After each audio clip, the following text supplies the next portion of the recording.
Hello, I am the Wizard of Tales, and I'm here to guide you today. I know this video is the perfect companion to help my dear dreamers relax and drift off to sleep. Before we dive into a world of calm and serenity, don't forget to like the video, subscribe to the channel, and tell me where you're watching from and what time it is for you. Now, get cozy, take a deep breath, and let the magic of stories embrace you. In a small village on the banks of a serene river, lived an old miller with his 3 children. The man didn't have great wealth, but he had enough to support his family with dignity and teach his children important values. When old age finally took its toll, and the miller felt his time was coming to an end, he called his 3 sons to share his modest inheritance. To the eldest son, he left the mill, his main source of income and livelihood. To the middle son, he bequeathed his small flock of sheep and the donkey that helped with the heavy work. And for Lucas, the youngest, only a cat remained, an orange-haired feline that used to hunt mice in the mill. Young Lucas, who had always been kind and optimistic, tried to hide his disappointment at such a modest inheritance, but his heart was heavy with worries about how he would survive from then on. The morning after his father's funeral, as Lucas sat sadly on a tree stump near the mill, contemplating his uncertain future, something extraordinary happened. The cat, which until then had seemed like an ordinary feline, approached and, to the boy's complete astonishment, began to speak in a soft, articulate voice. "My young master, don't look so glum. If you get me a pair of boots in a burlap sack, I promise to turn your fortunes around in a way you never imagined possible." Lucas almost fell off the stump with shock. He rubbed his eyes several times, thinking he was dreaming or that the sadness of his father's death was affecting his mind. But no, the cat was still there, sitting elegantly with its tail wrapped around its paws, looking at him with its golden eyes full of intelligence.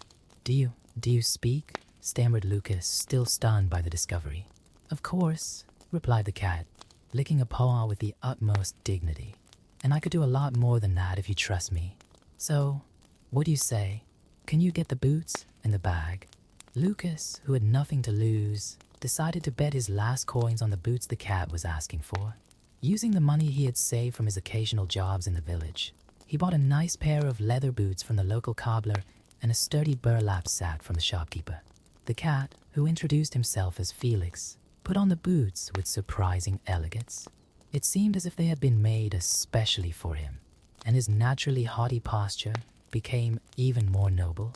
With his bag slung over his shoulder, he bowed gracefully to Lucas. "Now, my dear master, our great adventure will begin. But first, I need you to trust me completely. There will be times when my actions may seem strange or even dubious, but I ask you to keep your faith in me." Lucas, still fascinated by the surreal situation he found himself in, nodded in agreement. What else could he do? His older brother had already taken over the mill, and the middle one had left with the sheep for greener pastures. He was alone in the world, with only a talking cat for a companion. Felix began to explain his plan, and as he spoke, Luke's eyes grew wider and wider. It was a daring plan, bordering on the absurd, but there was something about the cat's confidence that made it seem possible. The feline talked about kings and princesses, about lands and titles of nobility, about a life of luxury and abundance. "But that's crazy," protested Lucas, when Felix had finished explaining his ideas. "I'm just the youngest son of a miller. How can I pass myself off as a nobleman?" "Ah, my young master," purred Felix with a sly smile, "you underestimate the power of presentation and persuasion. Leave that to me. After all, who would suspect the words of a cat in boots who frequents the royal court?" Over the next few days, Felix began to put his plan into action. Every morning, he went out with his burlap sack and returned with gifts for the king: fat hares, juicy partridges, and other noble game. He always presented himself to the court with impeccable elegance, announcing that the gifts had come from his master, the Marquis of Carabas. Lucas, meanwhile, remained hidden, following Felix's instructions to the letter. The cat insisted that the right moment for his presentation at court had not yet arrived. It was first necessary to establish a reputation, to create an aura of mystery and interest around the supposed marquis. Anticipation, my dear Lucas, is a powerful tool, explained Felix. The more the king hears about the mysterious Marquis of Carabas, the more eager he will be to meet him. And so, while the cat worked behind the scenes, weaving his web of stories and preparing the ground for his grand plan, Lucas began to learn from his cunning companion.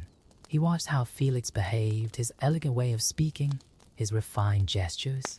The cat wasn't just creating an illusion, he was preparing Lucas to live up to it. In the evenings, sitting by the small fireplace in the cottage where they lived, Felix would tell stories about the court, teaching Lucas the customs of the nobility, the correct ways to behave at table, how to bow, and how to address people from different walks of life. The young man absorbed everything with a mixture of fascination and apprehension. "Remember, my boy," said Felix as they walked in the moonlight, planning the next steps in their audacious endeavor. "It's not just a question of looking noble. You have to believe that you are worthy of this new life. True nobility doesn't lie in titles or possessions, but in a person's character and actions." And so, between etiquette lessons and secret preparations, Lucas began to feel a transformation taking place inside him. It wasn't just the knowledge he was acquiring, but a new confidence that was beginning to sprout. Perhaps, he thought, his father knew exactly what he was doing when he left him that extraordinary cat as an inheritance. As the days turned into weeks, Felix continued his mission to establish the reputation of the fictional Marquis of Carabas at the royal court. The cat had become a well-known figure in the palace, always arriving with exquisite gifts and fascinating stories about his mysterious master. A particularly important morning was approaching, and Felix knew it was time to move forward with his plan. The cat had discovered that the king and his daughter, Princess Helena, used to take a carriage ride along the river on Sundays. This would be the perfect opportunity to introduce Lucas to the royal family. "Tomorrow, my dear Lucas, will be the day we begin the real transformation of your lives," announced Felix, adjusting his boots as he explained the plan. "You'll have to bathe in the river just as the royal carriage passes. I'll take care of everything else." Lucas, who had learned to trust his feline companion's cunning, agreed, although his stomach churned with nervousness. The next morning, following Felix's instructions, he went to the river wearing his simplest clothes. The cat, meanwhile, left early to prepare the ground. When the sound of horses' hooves and the wheels of the royal carriage began to approach, Felix came running, shouting in desperation, "Help! Help! The Marquis of Carabas is drowning." The king, immediately recognizing the cat that had brought him so many presents, ordered the carriage to stop. Princess Helena, a young woman of radiant beauty and kind heart, leaned out of the window with concern. The royal guards rushed to the river, where they found Lucas struggling in the water, just as Felix had instructed. After being rescued and brought to shore, Lucas was shivering with cold, but maintained the dignified posture he had practiced for weeks. Felix, playing his part perfectly, lamented, "What a terrible misfortune! Thieves have stolen my master's clothes while he was bathing. What a disgrace to appear before your majesties like this." The king, moved by compassion and intrigued to finally meet the famous Marquis of Carabas, ordered that one of his best suits be brought to the young man immediately. Lucas was dressed in clothes befitting a nobleman, and the more he talked to the king, the more he was impressed by his education and natural intelligence. Princess Helena couldn't keep her eyes off the young Marquis. There was something about his humility and natural charm that attracted her, something different from the presumptuous nobles she usually met at court. The king, noticing his daughter's interest and already quite taken with the supposed Marquis personality, invited Lucas to accompany them on their tour. Felix, seeing that everything was going according to plan, ran ahead of the carriage. In every field they passed, he found peasants at work and, using his cunning, instructed them. When His Majesty asks who this land belongs to, say that it belongs to the Marquis of Carabas, or you'll all be turned into mincemeat. The peasants, frightened by the talking cat in boots, obeyed without question. So every time the king asked about the cultivated land, the vast wheat fields or the flocks of sheep, he received the same answer. "These lands belong to the Marquis of Carabas, your majesty." Lucas, inside the carriage, kept up a pleasant conversation with the king and princess, although his heart beat faster every time he heard his false title mentioned. Helena laughed at his heartfelt stories about life in the countryside, while the king was increasingly impressed by the apparent extent of his new friend's holdings. Felix kept running ahead, preparing for each new encounter, each new surprise. The cat knew that the crucial moment of his plan was approaching, the ogre's castle. This was the place he had chosen to be the supposed residence of the Marquis of Carabas, but first he had to deal with its true owner. The castle was imposing, with tall towers rising above the trees and thick walls that spoke of power and wealth. It was inhabited by a fearsome ogre, known for his magical abilities and violent temper. Felix knew he would have to use all his cunning to conquer this last, decisive part of his plan. Approaching the castle gates, the cat adjusted his boots, checked that his appearance was impeccable, and prepared for the confrontation that would define his young master's future. The royal carriage was not far away, and he needed to act quickly. With determined steps, Felix crossed the castle courtyard, his mind already working out the right words to trick the ogre. The afternoon sun cast long shadows through the tall windows, and the cat could feel the weight of responsibility on his shoulders. The success of his elaborate plan would depend on the next few minutes. Meanwhile, in the royal carriage, Lucas continued his conversation with the royal family, increasingly at ease in his role, although internally he prayed that his faithful feline friend knew what he was doing. Princess Helena had approached him during the trip, and their fingers occasionally touched, sending shivers of excitement throughout his body. The king, watching the interaction between the young people with approval, was already beginning to make plans in his mind. Such a wealthy, yet modest nobleman would be an excellent match for his daughter. What's more, the extent of the lands they had seen during their tour had made a deep impression on him. The carriage began to climb the hill towards the castle, and Lucas could feel his heart racing. Whatever Felix was planning, it was about to happen. The miller's young son, now dressed like a nobleman, looked out of the window at the looming castle towers, wondering what new trick his cunning feline companion had up his sleeve, or rather, inside his boots. Felix entered the ogre's castle with deliberate steps, his boots echoing through the stone corridors. The interior was as grand as it was intimidating, with luxurious tapestries and finely crafted furniture. Following the rumors about the ogre's vanity, the cat knew exactly how to manipulate him. He found the creature sitting on an ornate throne, its sheer size making the furniture seem small in comparison. The ogre, on seeing the cat in boots, let out a thunderous laugh that made the windows shake. "What brings such a well-dressed cat to my castle?" asked the ogre, amused by the unusual situation. Felix bowed elegantly before answering. "Your Honor, I have come from distant lands to witness your legendary powers. They say your magic is incomparable, that you can transform yourself into any creature you wish. I confess I have my doubts about such ability." The ogre, touched in his weak spot, stood up indignantly. "You doubt my powers? Watch me." In an instant, he transformed into a majestic lion, roaring deafeningly.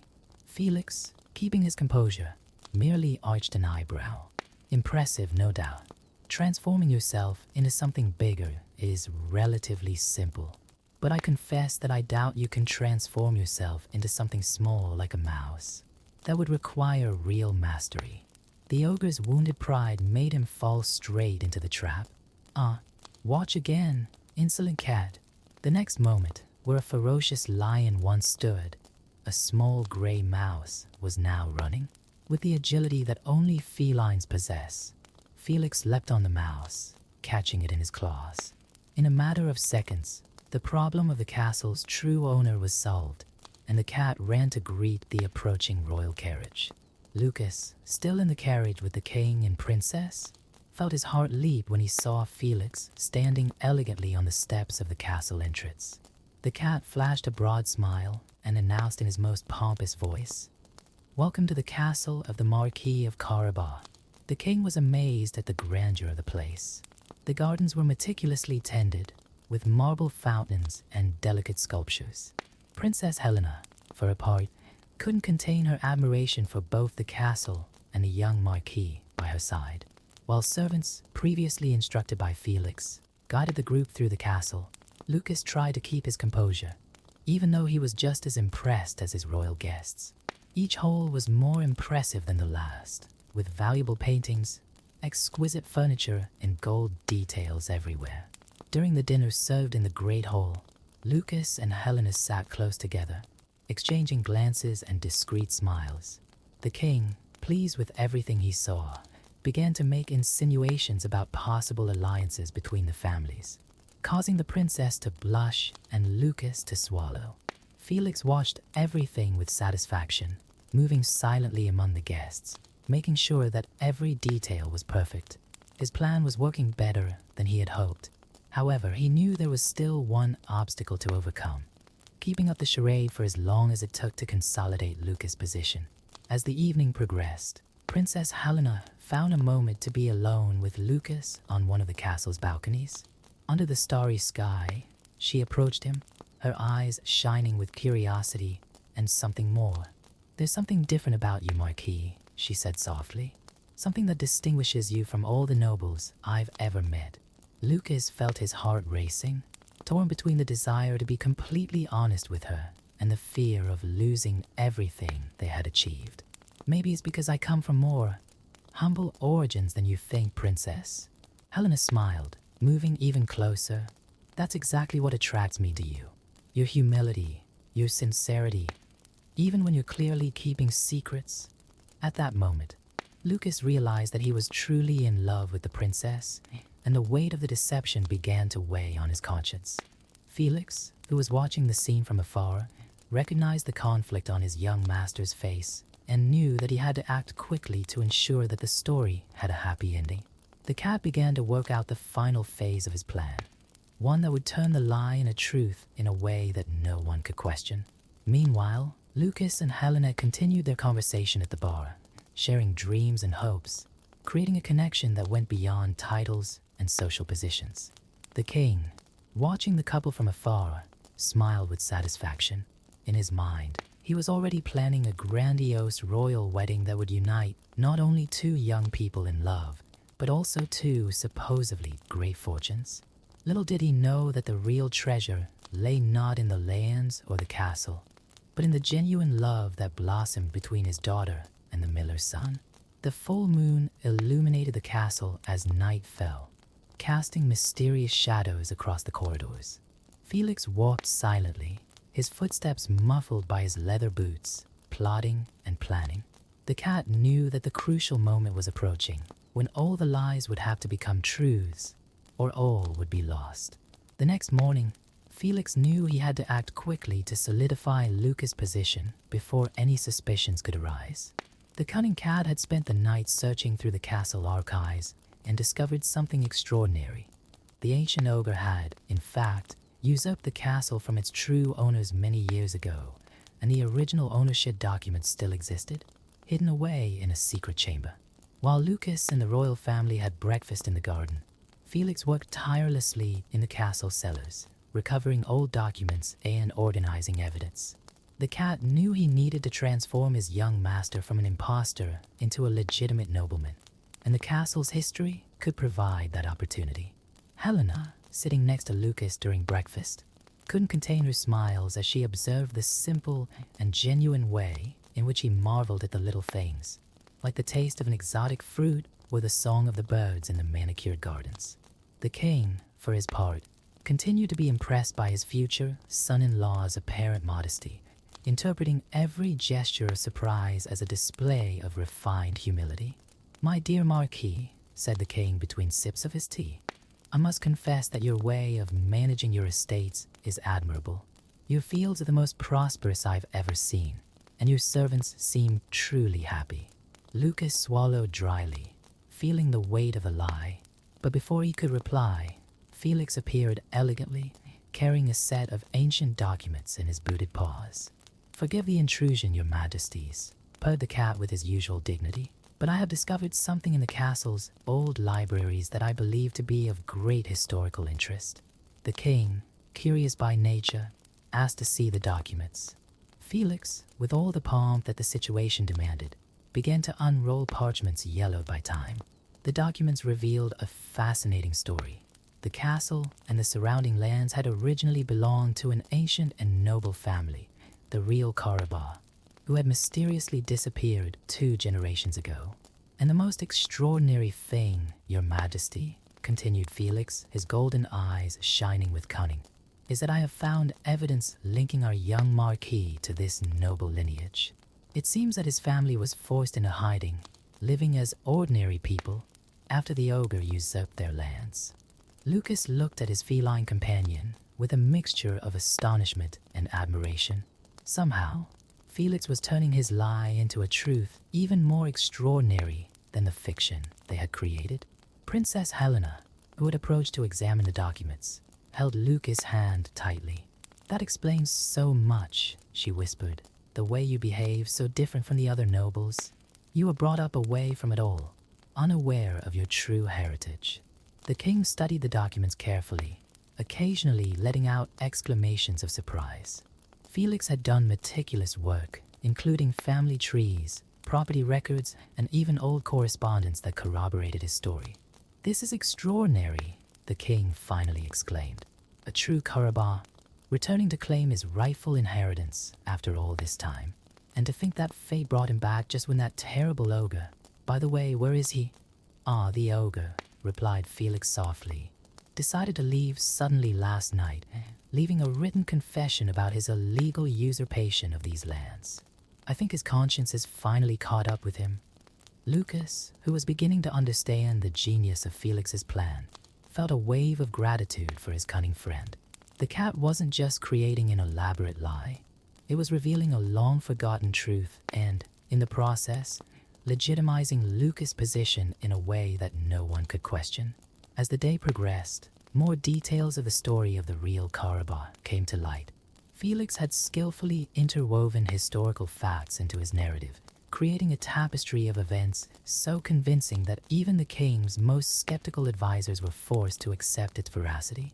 Helena spent the rest of the day at Lucas' side, helping him to rediscover his family heritage. Every room in the castle took on new meanings as Felix revealed stories about the ancient Karabar, and Lucas found that he could easily embody this new role, not as an imposter, but as someone who had finally found his true place in the world. The king, completely convinced by the story in the documents presented, immediately began making plans for a great celebratory banquet, where he would officially announce his daughter's engagement to the rediscovered Marquis of Karabar.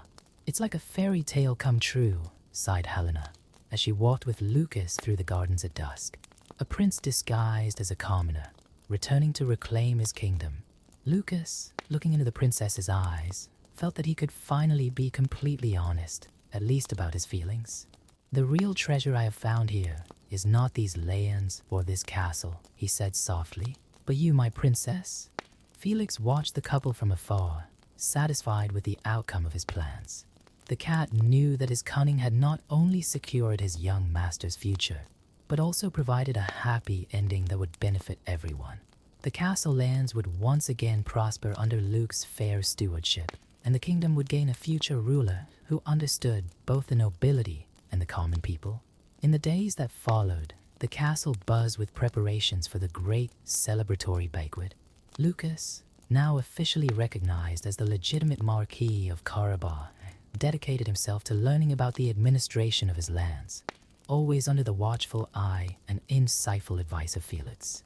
The cat had become an even more respected figure at court, known not only for his cunning, but also for his wisdom in matters of state.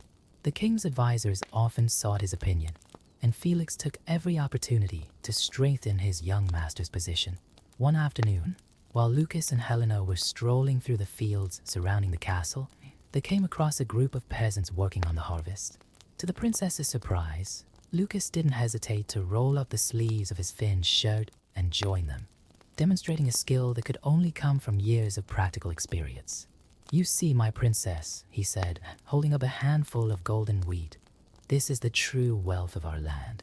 It's not the gold and jewels of the castle, but the honest work of these people and the fruits that the land gives us." Helena, instead of being scandalized by her fiancé's unconventional behavior, smiled with admiration. "That's why you'll make an even better ruler," she replied. "You understand both the world of nobles and that of ordinary people. Meanwhile, at the castle, Felix was overseeing the preparations for the banquet with his usual efficiency. The cat had insisted on inviting not only the nobility, but also representatives from all the towns and villages in the lands of Karabar.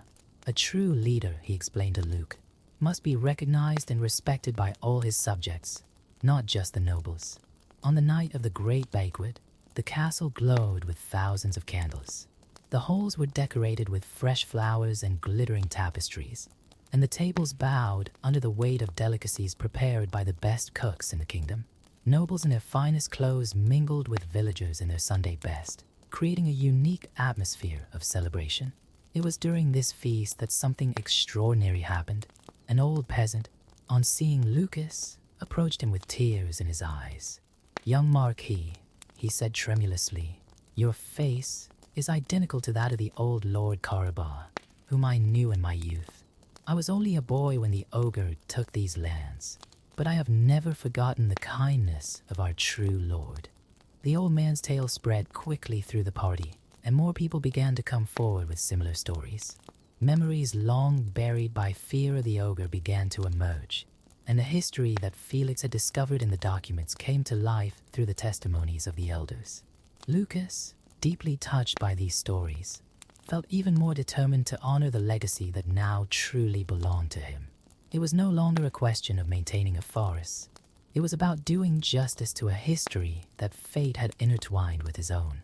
The king, observing all this, called Luke and Helen to the center of the hall. In his strong, clear voice, he officially announced the engagement, but he did something more. He declared that after the wedding, the lands of Karabar would be elevated to the status of a duchy in recognition of their historical importance and the noble character of their current lord.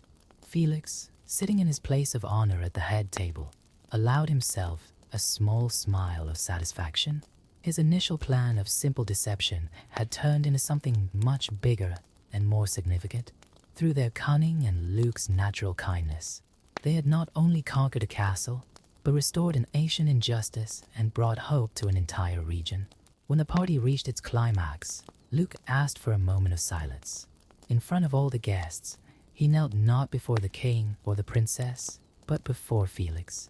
"My faithful friend," he declared in an embarrassed voice, "you are not just a cat with extraordinary boots, but the wisest advisor anyone could wish for. From this day on, you will no longer be known simply as the Puss in Boots, but as Lord Felix, first counselor of the Duchy of Karabar." The whole erupted in applause, and even the most traditionalist nobles had to admit that there was something especially fitting about seeing such an extraordinary cat given an official title. Helena, with tears of joy in her eyes, hugged Lucas, whispering, "You've just proved once again why I love you so much." In the years that followed, the Duchy of Karabar became known throughout the kingdom as a place of prosperity and justice. Lucas and Helena ruled with wisdom and compassion, always advised by the perceptive Lord Felix, who continued to wear his famous boots across the land, ensuring that everyone was treated fairly. And so, what began as a simple inheritance, a cat left to a miller's youngest son, became a story of love, justice, and redemption. Felix had not only changed his young master's fate, but had helped create a legacy that would be remembered for generations. On winter evenings in front of the castle fireplace, Lucas and Helena told this story to their children, while Felix, comfortably settled on his velvet cushion, purred contentedly. The cat knew that his greatest cunning was not in deceiving a king or defeating an ogre, but in recognizing and nurturing the true nobility that always existed in the heart of a simple miller's son.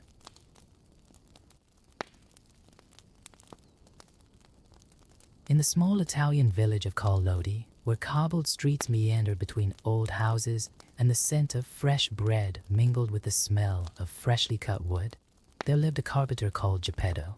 His small workshop, illuminated by the golden light coming in through a dusty window, was his refuge and workplace. The walls were decorated with meticulously organized tools, and pieces of wood of different sizes and textures waited patiently to be transformed into something special. Geppetto was known for his exceptional ability to create wooden toys that delighted the children of the village.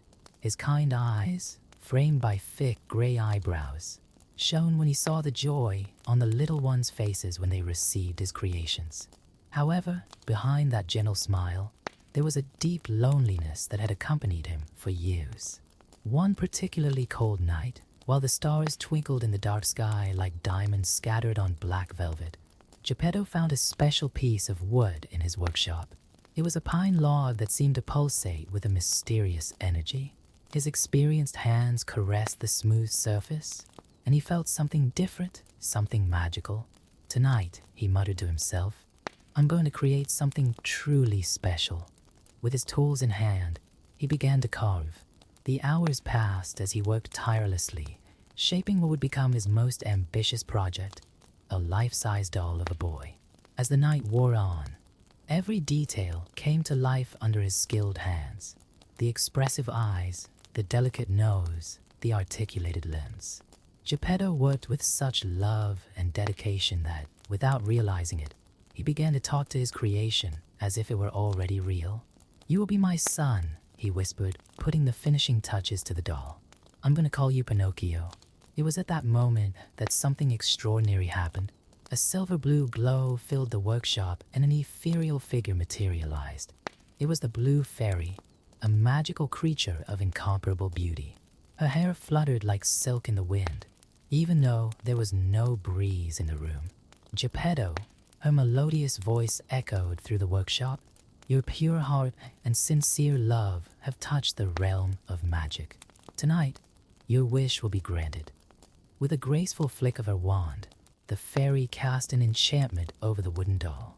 Tiny sparks of light danced around Pinocchio, and, to Geppetto's amazement, the puppet began to move. First, the toes twitched, then the knees bent, and finally, the wooden eyes blinked, revealing a glimmer of life. Dad was the first word that came out of Pinocchio's wooden lips, making Geppetto's heart overflow with joy. The Blue Fairy, however, had an important warning. Pinocchio can become a real boy, but first he must prove his worth. He must learn the difference between right and wrong, be brave, honest, and selfless. It was then that a little cricket, who had always inhabited Geppetto's workshop, also received a special gift from the fairy. Transformed into a talking cricket, he would be Pinocchio's conscience, a guide on his journey to becoming real. I'll always be close by, said the talking cricket, adjusting a small hat and an elegant coat that magically appeared on his body to help Pinocchio make the right choices. In the days that followed, Geppetto discovered that raising a wooden child had its own unique challenges. Pinocchio, although full of life and curiosity, also showed a worrying tendency to get into mischief. His impulsive and naive nature led him into tricky situations, and his facility for lying soon manifested itself in a very peculiar way. His wooden nose grew with every lie he told. Remember, Pinocchio constantly warned the talking cricket, the truth is always the best way. Every lie not only makes your nose grow, but also takes you away from your dream of becoming a real boy. Collodi's village was soon abuzz with the presence of the living puppet. Some people welcomed him with fascination and affection, while others looked on with suspicion. For Pinocchio, every day brought new discoveries and temptations. The world beyond Geppetto's workshop was vast and full of wonders, but also of dangers that the naive puppet didn't yet understand.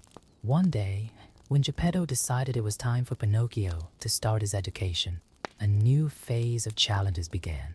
The idea of going to school aroused conflicting feelings in the puppet. On the one hand, there was the desire to learn and make his father proud. On the other, the distractions of the outside world were too tempting. You need to study to grow up wise and good, explained Geppetto, preparing a small bag with school supplies he had bought with his savings. Education is the first step to becoming a real boy. As Pinocchio prepared for his first school adventure, the talking cricket watched with a mixture of hope and concern. He knew that the road to Pinocchio's transformation would be long and full of trials. The puppet would have to learn to resist temptation, distinguish true friends from false ones, and, above all, remain faithful to the truth. The Blue Fairy, although no longer visible, kept a watchful eye on her magical creation. Pinocchio's fate lay in his own wooden hands, and his choices would determine whether he would achieve his dream of becoming a real boy or remain forever an animated puppet. The next morning, Pinocchio adjusted his little wooden tie and, with his bag of materials on his back, set off for school. The morning sun cast long shadows over the cobbled streets as Geppetto proudly watched his wooden son walk away from the workshop. Talking Cricket discreetly followed a few steps behind, determined to keep a watchful eye on his protege. The road to school was full of tempting distractions. The sweet aroma coming from the bakery made Pinocchio pause momentarily, his wooden nose sniffing the air with curiosity. Across the street, a group of children were playing with colorful spinning tops, their laughter echoing through the quiet morning. With each new distraction, the talking cricket gently reminded him of his mission. "Remember, Pinocchio," whispered the cricket, "school is where you have to go. Your father worked hard to buy your materials." On arriving at school, Pinocchio was greeted with a mixture of amazement and curiosity by his new classmates. Some approached fascinated, gently touching his wooden skin, while others kept their distance, whispering among themselves. The teacher, a kind lady called Dona Rosa, welcomed him with a warm smile, although her eyes revealed a hint of surprise at seeing a wooden puppet among her students.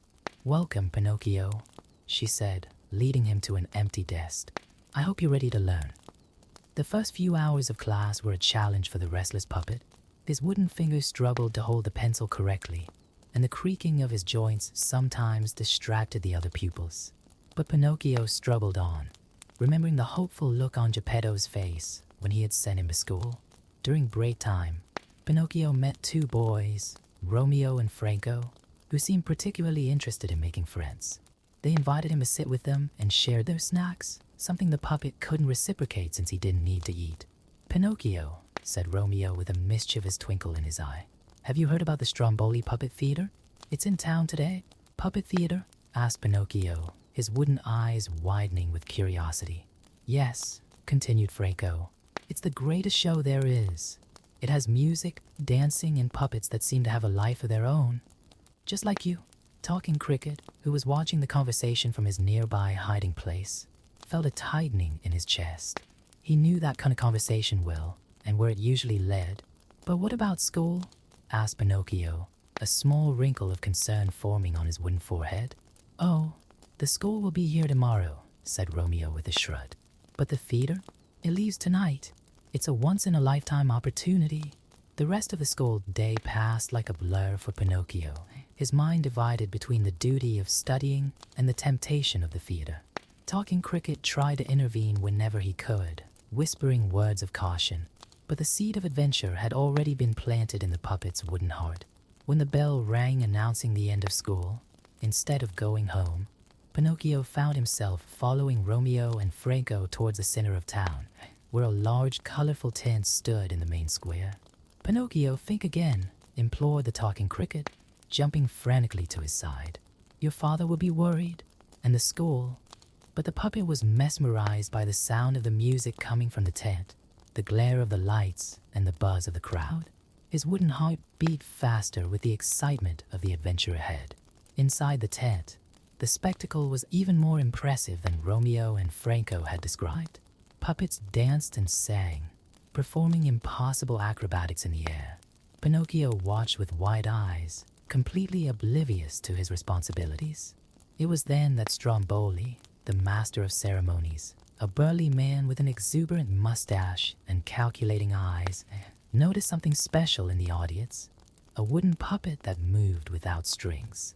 His eyes lit up with greed as he imagined the possibilities. "How wonderful!" exclaimed Stromboli, approaching Pinocchio after the show. "A puppet that moves by itself. You be the star of my show." Pinocchio was flattered by the attention. The idea of becoming a star, of having people applaud and admire him, was too tempting to resist. Talking Cricket desperately tried to make his voice heard amid the excitement of the moment. "But what about Geppetto?" reminded Cricket. "What about his dream of becoming a real boy?" Meanwhile, in his workshop, Geppetto looked anxiously out of the window, waiting for his wooden son to return. The hours passed, and his worry grew by the minute. He didn't know that his little Pinocchio was about to embark on an adventure that would test not only his courage, but also his loyalty and honesty. Night was beginning to fall on Carlodi, and Pinocchio's choices would set him on a path full of consequences he couldn't yet imagine. The theater of Stromboli held dark secrets behind its colorful curtains, and the wooden puppet was about to discover that not all glitter is gold. Stromboli led Pinocchio backstage, showing him the dressing rooms full of hanging puppets and glittering costumes. The wooden puppet was amazed by it all, imagining himself on stage, being applauded by hundreds of people. The businessman, with his deep voice and grandiose gestures, painted a tantalizing picture of fame and fortune. "Imagine, my young friend," said Stromboli, his eyes shining with ill-concealed ambition. "You will be the greatest attraction this theater has ever seen. A puppet that moves without strings. The audience will love it." Talking Cricket, who was watching everything from a dark corner, felt his little heart squeeze with worry. He knew that kind of seductive promise well, and was desperately trying to make his voice heard. "Pinocchio, think of your father," begged Cricket. Geppetto must be worried to death, but the puppet was too bewitched by the promise of glory to listen to the advice of his conscience. Stromboli presented a contract, vaguely explaining its terms while pointing to where Pinocchio should sign. "It's just a formality," assured the businessman, his smile not reaching his eyes. "You'll be rich and famous." His hands shaking with excitement, Pinocchio signed the contract without reading it, hardly realizing that he had just committed himself to something much more serious than he had imagined. Romeo and Franco, who had disappeared discreetly during the conversation, reappeared only to receive a few coins from Stromboli, their reward for bringing yet another attraction to the theater. Pinocchio's first show was a resounding success. The audience was enchanted by the puppet who danced and sang without the need for strings. His natural movements and genuine expressions provoked sighs of admiration and enthusiastic applause. For a few hours, Pinocchio felt truly special. However, after the show, when he tried to go out to visit Geppetto, he discovered the true nature of his deal with Stromboli. The businessman locked him in a metal cage, revealing his true face. "You belong to me now, doll," growled Stromboli, his once mellifluous voice now filled with cruelty. "That contract you so happily signed gives me all rights to you." Pinocchio's wooden heart sank. Tears of regret streamed down his face as he realized the terrible mistake he had made. Talking Cricket, who had managed to sneak into the cage, tried to console him. "Oh, Cricket," sobbed Pinocchio, "why didn't I listen to your advice? Now I'll never see my father again. I'll never be able to go to school. I'll never become a real boy." As the night progressed, the circus began to move on to the next town. The cart carrying Pinocchio's cage bumped along the dark roads, each kilometer increasing the distance between him and his beloved father. Meanwhile, in Carlodi, Geppetto searched frantically for his son. He roamed the dark streets of the town, knocking on every door, asking everyone he met if they had seen his precious wooden doll. His voice, hoarse from calling for Pinocchio, echoed through the empty streets. In the moving cage, Pinocchio tried to think of a way to escape. It was then that he had an idea. Perhaps he could convince Stromboli to let him go just for a short visit to his father. "Mr. Stromboli," he called out as the businessman passed by, "can I just pay my father a quick visit? I promise I'll be back." "Your father," laughed Stromboli sarcastically. "A piece of wood doesn't have a father. You're just property, my property." At that moment, Pinocchio's nose began to grow. Not because he had lied, but because he had promised something he knew he wouldn't keep. The sudden growth of his nose surprised Stromboli, who took a frightened step backwards. Talking Cricket, seeing an opportunity, quickly whispered to Pinocchio, "Use that to your advantage. Maybe we can find a way to escape." The puppet understood the plan. He began to tell deliberate little lies, making his nose grow longer and longer until it extended beyond the bars of the cage. With each new lie, the nose grew even longer, creating a kind of lever that began to force the prison bars. Stromboli watched in horror as the metal bars began to crack under the pressure of the growing nose. With a final snap, the cage opened, and Pinocchio, taking advantage of the confusion, leapt to freedom, with the talking cricket clinging tightly to his clothes. They ran off into the night, chased by the furious screams of Stromboli and his assistants. The wooden puppet had never run so fast in his life, his jointed limbs creaking with the effort. The talking cricket guided him through the darkness, helping him to pick his way back home. The full moon illuminated their path as they got deeper and deeper into the forest that surrounded the road. The sounds of the chase gradually subsided, until all that was left was the silence of the night and the soft rustle of their footsteps on the dry leaves. Exhausted and regretful, Pinocchio finally stopped to rest under a large tree. His nose, still elongated from his lies, slowly began to return to its normal size as he admitted his mistakes to himself into the talking cricket. "I've learned my lesson," he said softly. "I'll never disobey my father or ignore his advice again, Cricket. Now I just need to find my way back home." Talking Cricket smiled gently, happy to see that his protege was finally understanding the value of honesty and obedience. But little did they know that their adventure was far from over, and that new challenges awaited them in the darkness of the forest. The darkness of the forest seemed to swallow Pinocchio and the talking cricket as they tried to find their way back home. The trees, with their twisted branches, cast eerie shadows in the moonlight, and mysterious sounds echoed everywhere. The wooden puppet, still recovering from its escape from the Stromboli theater, pressed its arms against its body, feeling the weight of real fear for the first time. "Cricket," whispered Pinocchio, his voice trembling slightly. "Are you sure we're going in the right direction?" Talking Cricket, sitting on his protege's shoulder, tried to remain calm, although he was also worried. "Well, the stars can guide us," he replied, looking up at the sky through the treetops. "But this forest is denser than I imagined." As they walked, they encountered other forest creatures, owls that watched them with glowing eyes, foxes that sneaked through the bushes, and even some fireflies that, for a moment, reminded Pinocchio of the theater lights that had bewitched him hours before. Suddenly, they heard children's voices and distant laughter. An orange light flickered between the trees, and the smell of roasting food hung in the air. Pinocchio, hungry for company, immediately wanted to investigate, but Talking Cricket held him back.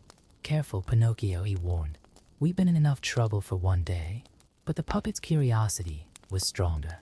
Approaching silently, they discovered a clearing where several boys were gathered around a campfire. It was a peculiar group, children of different ages, all with expressions of rebellious joy on their faces. "Look at that," exclaimed one of the boys, pointing to Pinocchio. "A puppet that walks." Before they could run away, they were surrounded by the group. To Pinocchio's surprise, the children showed no fear or repulsion, but genuine interest. The leader of the group, a boy called Lampwick with tousled red hair and a sly smile, approached. "Welcome to the land of pleasures," announced Lampwick, bowing exaggeratedly. "Here, there are no rules, school, or adults to tell us what to do." Talking Cricket immediately realized the danger, but Pinocchio was fascinated. The boys told stories about a magical place where children could do whatever they wanted, eat sweets all day, play endlessly, and never have to study or work. "Come with us," insisted Lampwick. "A magical wagon will pick us up at dawn. In the land of pleasures, you'll be free." The wooden doll felt torn. The promise of endless fun was tempting, but the memory of Geppetto's worried face haunted him. Talking Cricket seized this moment of hesitation to intervene. "Pinocchio, remember what happened the last time you followed strangers," he whispered urgently. "Think of your father." But the children kept trying to convince him, showing him toys, sweets, and games they had brought with them. The scent of roasted marshmallows and the sound of happy music filled the air, making it harder and harder to resist. Just one night, thought Pinocchio, just to find out what it's like. As the evening progressed, the puppet found himself joining in the fun, momentarily forgetting his worries. Talking Cricket watched apprehensively, noticing something strange in the other children's behavior. Their laughter seemed increasingly wild, their movements more uncontrolled. As the first rays of the sun began to tint the sky, a distant sound of bells and wheels caught everyone's attention. A colorful and ornate wagon emerged from the morning mist, pulled by creatures that looked like a mixture of horses and shadows. "It's time," shouted Lampwick, running towards the wagon. "Call me on, Pinocchio. The land of pleasures awaits us."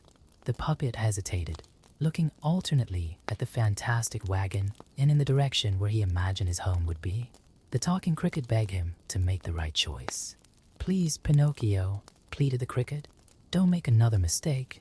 Your father—" But before he could finish, a gust of wind swept across the clearing, and the cart driver, a hooded figure with eyes that glowed like coals, stretched out a skeletal hand towards the children. It was then that Pinocchio witnessed something terrible. As his new friends climbed into the cart, their shapes began to change. Pointed ears sprouted from their heads, their noses turned into snouts, and bushy tails tore at their clothes. They're turning into donkeys," cried Pinocchio, horrified. Talking Cricket tugged hard on the sleeve of his clothes. "Run, Pinocchio! Run now!" Without a second thought, the puppet shot off into the forest, the sound of braying and maniacal laughter echoing behind him. Branches and bushes whipped his wooden body as he ran faster and faster, the talking cricket clinging tightly to his neck. Their desperate escape took them deeper into the forest, but this time Pinocchio didn't care which direction. He just wanted to get as far away from that terrible scene as possible. His wooden heart beat fast, and for the first time, he truly understood the value of the talking cricket's warnings and his father's teachings.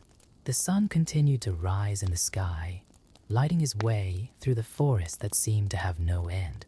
Exhausted but determined, Pinocchio knew he had to find his way back home to his father, to the safety and love he had left behind in search of empty adventures. Dawn found Pinocchio and the talking cricket exhausted, but still moving through the forest. The frightening sounds of the magic wagon had finally ceased, leaving only the chirping of morning birds and the soft rustling of leaves. The wooden puppet, although tired, felt a new determination growing in his heart. He had to find his way back to Geppetto. "You know, Cricket," said Pinocchio as they walked, "ever since I came to life, I've caused my father nothing but worry. First school, then the Stromboli Theater, and now this." His voice shook slightly as he remembered the children turning into donkeys.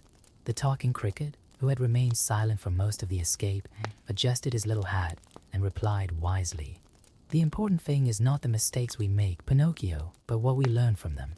As they made their way through the forest, they began to notice subtle signs of civilization, a better defined trail, some marks on trees, and eventually, the distant sound of a stream that Pinocchio recognized from nearby Carlotti.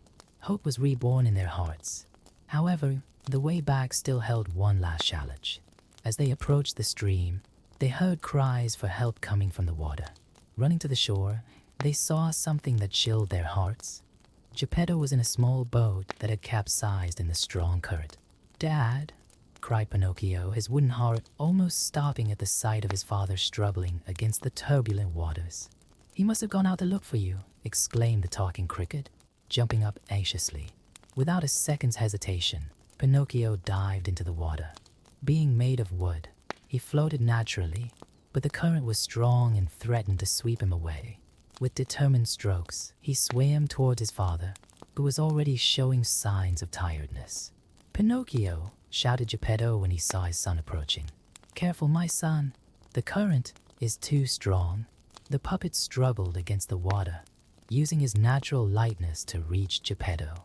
When he finally reached him, he slung an arm around his father and began to swim back to the shore. The extra weight made progress more difficult, and Pinocchio could feel the water soaking his wood, making his movements heavier.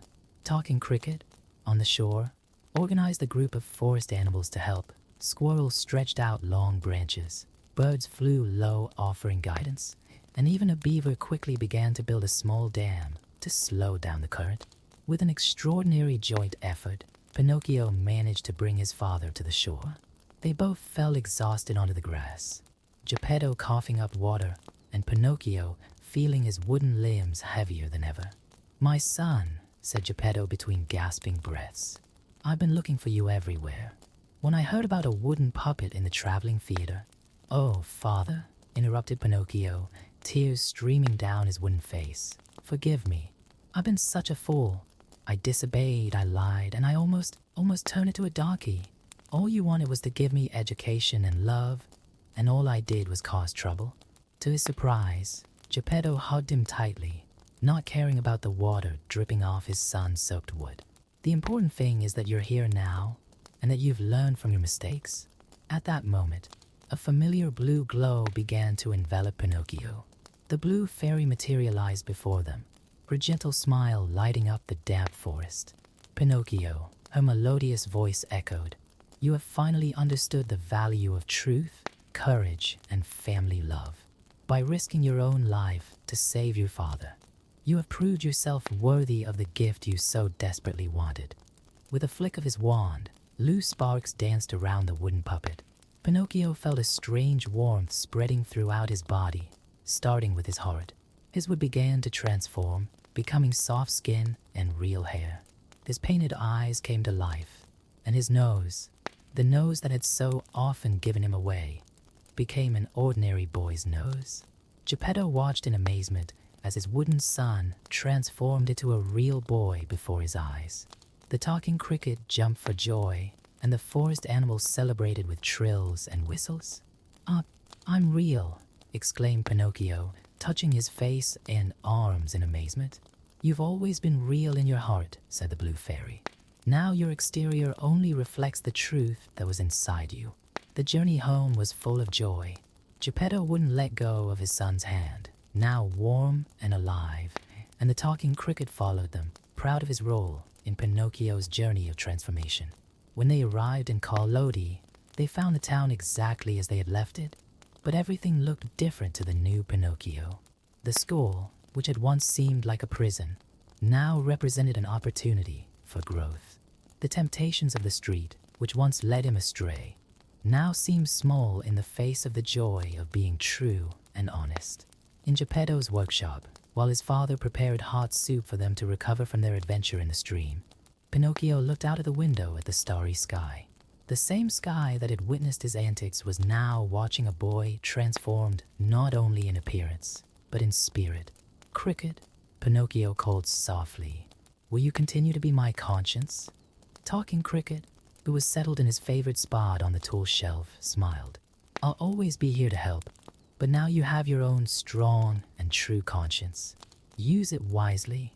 And so, the puppet who dreamed of being a real boy finally got his wish, not through simple magic, but through lessons learned, truths accepted, and unconditional love.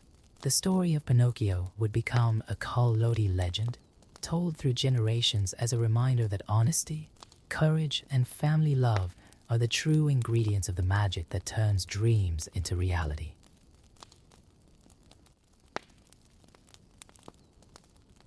In a distant kingdom, where the mountains touched the clouds and the green valley stretched as far as the eye could see, stood a majestic white stone castle. There lived the young princess Snow White, whose ebony black hair, snow white skin, and ruby red lips enchanted everyone who met her. Her natural beauty was surpassed only by the goodness of her heart, which overflowed in every gesture and word she spoke to the inhabitants of the kingdom. However, all was not peace and harmony in that place. After the premature death of the queen, Snow White's mother, the king decided to remarry, hoping to give his daughter the maternal affection that had been taken from her so early. The chosen one was a woman of extraordinary beauty called Grimhild, who soon turned out to be a completely different person from what she appeared to be. Her obsession with her own appearance was known throughout the kingdom, but few knew about the dark arts she practiced in her private chambers. The new queen possessed a magical object that fed her vanity, an enchanted mirror with mystical powers, capable of answering any question with absolute truth.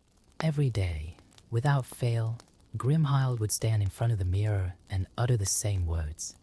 "Mirror, mirror, is there anyone more beautiful than me?" For years, the answer was always the same, guaranteeing the queen her position as the most beautiful of all. However, as Snow White grew up, her natural beauty began to overshadow that of her stepmother. The princess, oblivious to all this, devoted her time to helping the castle servants, tending to the royal garden, and talking to the little animals that visited her, gaining more and more love and admiration from everyone around her. Unfortunately, The king died a few years after his second marriage, leaving Snow White even more vulnerable to her stepmother's whims. Grimhild, realizing that there was no longer any need to keep up appearances, began to treat her stepdaughter with increasing coldness and contempt. She ordered the princess to do household chores, hoping that the hard work would diminish her beauty, but not even the simple clothes and hard work could hide Snow White's natural radiance. One particularly gloomy morning, when Grimhild performed her daily ritual in front of the magic mirror, something changed. Asking her usual question, the mirror answered differently. "Beautiful you are, my queen, but there is someone even more beautiful. Snow White surpasses your beauty as the sun surpasses the stars." Those words pierced the queen's heart like poisoned daggers. Her fury was so intense that the objects in her room shook, and shadows seemed to dance on the walls. At that moment, all the hatred and envy she harbored for Snow White overflowed, and she began to plot a terrible plan. She secretly summoned her most faithful hunter, a man who had already done many shady jobs for the queen. In an icy voice, he ordered, "Take the princess into the forest with the excuse of picking wild flowers. When you are far enough from the castle, kill her. As proof of her death, bring me her heart in a box." The hunter, although used to the queen's cruel orders, felt a shiver run down his spine, but he didn't dare disobey, fearing Grimhild's wrath. The next day, he approached Snow White, who was feeding the birds in the royal garden, and suggested a walk in the forest. The princess, always kind and carefree, happily accepted the invitation. As they walked among the trees, she hummed softly, stopping occasionally to pick colorful flowers or observe the small animals that crossed her path. The hunter followed her in silence, his hand nervously clutching the dagger hidden in his robes. As they went deeper into the forest, the hunter's heart grew heavier and heavier. He observed the innocence and kindness of Snow White, who was sharing breadcrumbs with the birds and talking sweetly to a small deer that had approached them. How could he take the life of someone so pure? The decisive moment came when they reached a clearing bathed in sunlight. Snow White knelt down to pick some wild flowers, and the huntsman drew his dagger, raising it in the air. The shadow of the blade caught the attention of the princess, who turned around and, on seeing the weapon, let out a small cry of surprise and fear. However, instead of striking the fatal blow, the hunter let the dagger fall to the soft grass. Falling to his knees in front of Snow White, he confessed his stepmother's evil plan. The princess, horrified by the revelation, realized that she could no longer return to the castle. "You must flee, your highness," whispered the huntsman urgently. "Go into the forest and don't look back. Your stepmother must not find out that you are still alive. I will bring her the heart of a wild animal. But you must promise never to return to the castle." Snow White, with tears in her eyes but determination in her heart, agreed. Getting up quickly, she began to run into the forest, while the huntsman watched her silhouette disappear between the trees. The young princess's fate was now in the hands of Providence, and her journey had only just begun. Snow White ran through the forest until her legs could take no more. The sun was beginning to set, and the shadows of the trees were becoming more and more threatening. Exhausted and frightened, the princess curled up next to a large tree, trying to catch her breath. The sounds of the forest, once so familiar and comforting, now seemed fraught with danger. Small forest animals, sensing her distress, began to approach cautiously. A sparrow perched on his shoulder, while 2 rabbits flocked to his feet. His natural kindness towards animals had created a special connection with the forest creatures, who now seemed willing to repay his kindness. "Oh, my little friends," whispered Snow White, stroking one of the rabbits. "I don't know where to go or what to do." Tears streamed down her face as the reality of her situation began to set in. She was alone, homeless, and her own stepmother wanted her dead. The animals, as if they understood her dilemma, began to move around curiously. The sparrow flew a few meters ahead, chirping insistently, while the rabbits hopped in the same direction. Snow White, understanding that they wanted to guide her, got up and followed her little friends into the forest. After a walk that seemed to take hours, the animals led her to a small clearing where a peculiar little house stood. It was a modest but cozy building, with a chimney from which a thin line of smoke came out. The windows were lit, suggesting that someone was at home. Approaching cautiously, Snow White noticed that the house seemed strangely small, as if it had been built for children. She knocked lightly on the door, but received no response. After a few attempts, she decided to turn the handle, discovering that the door was unlocked. The inside of the house was a real mess. Dirty dishes were piled up in the sink, clothes were scattered on the floor, and a fine layer of dust covered the furniture. There were 7 small chairs around a dining table, 7 plates, 7 cups, and all the furniture looked like it had been made in miniature. What a curious place, thought Snow White. Her instinct for organization kicked in, and she decided that, since she needed a place to spend the night, she could at least repay the unsolicited hospitality by tidying up. With determination, she began to clean. She swept the floor, washed the dishes, organized the clothes, and dusted the furniture. The forest animals, still her faithful companions, helped in any way they could. The birds carried small objects, while the squirrels used their fluffy tails as natural dusters. As she worked, Snow White discovered more about the mysterious inhabitants of the house. Upstairs, she found 7 small beds, each with a name carved into the headboard. Master, Angry, Happy, Snooze, the Chim, Naughty, and Dunda. What peculiar names, she muttered to herself as she tidied up the beds. The hard work and emotions of the day began to take their toll, and Snow White felt tiredness overwhelm her body. Pulling together some of the small beds, she improvised a larger one where she could rest. She had barely laid her head on the pillow when she heard voices approaching. They were deep, male voices humming a cheerful tune. His initial panic soon gave way to curiosity when he saw, through the window, 7 small men marching in single file, carrying pickaxes on their shoulders. They were dwarves, Snow White realized, miners who probably worked in the nearby mountains. Their faces were dirty with coal, but their eyes shone with joy as they sang about their day's work. The princess quickly pretended to sleep, curious to see how they would react when they found her. The dwarves entered the house, still singing, but stopped abruptly when they noticed the changes. The first of them, who seemed to be the leader, raised his lantern and surveyed his surroundings with wide eyes.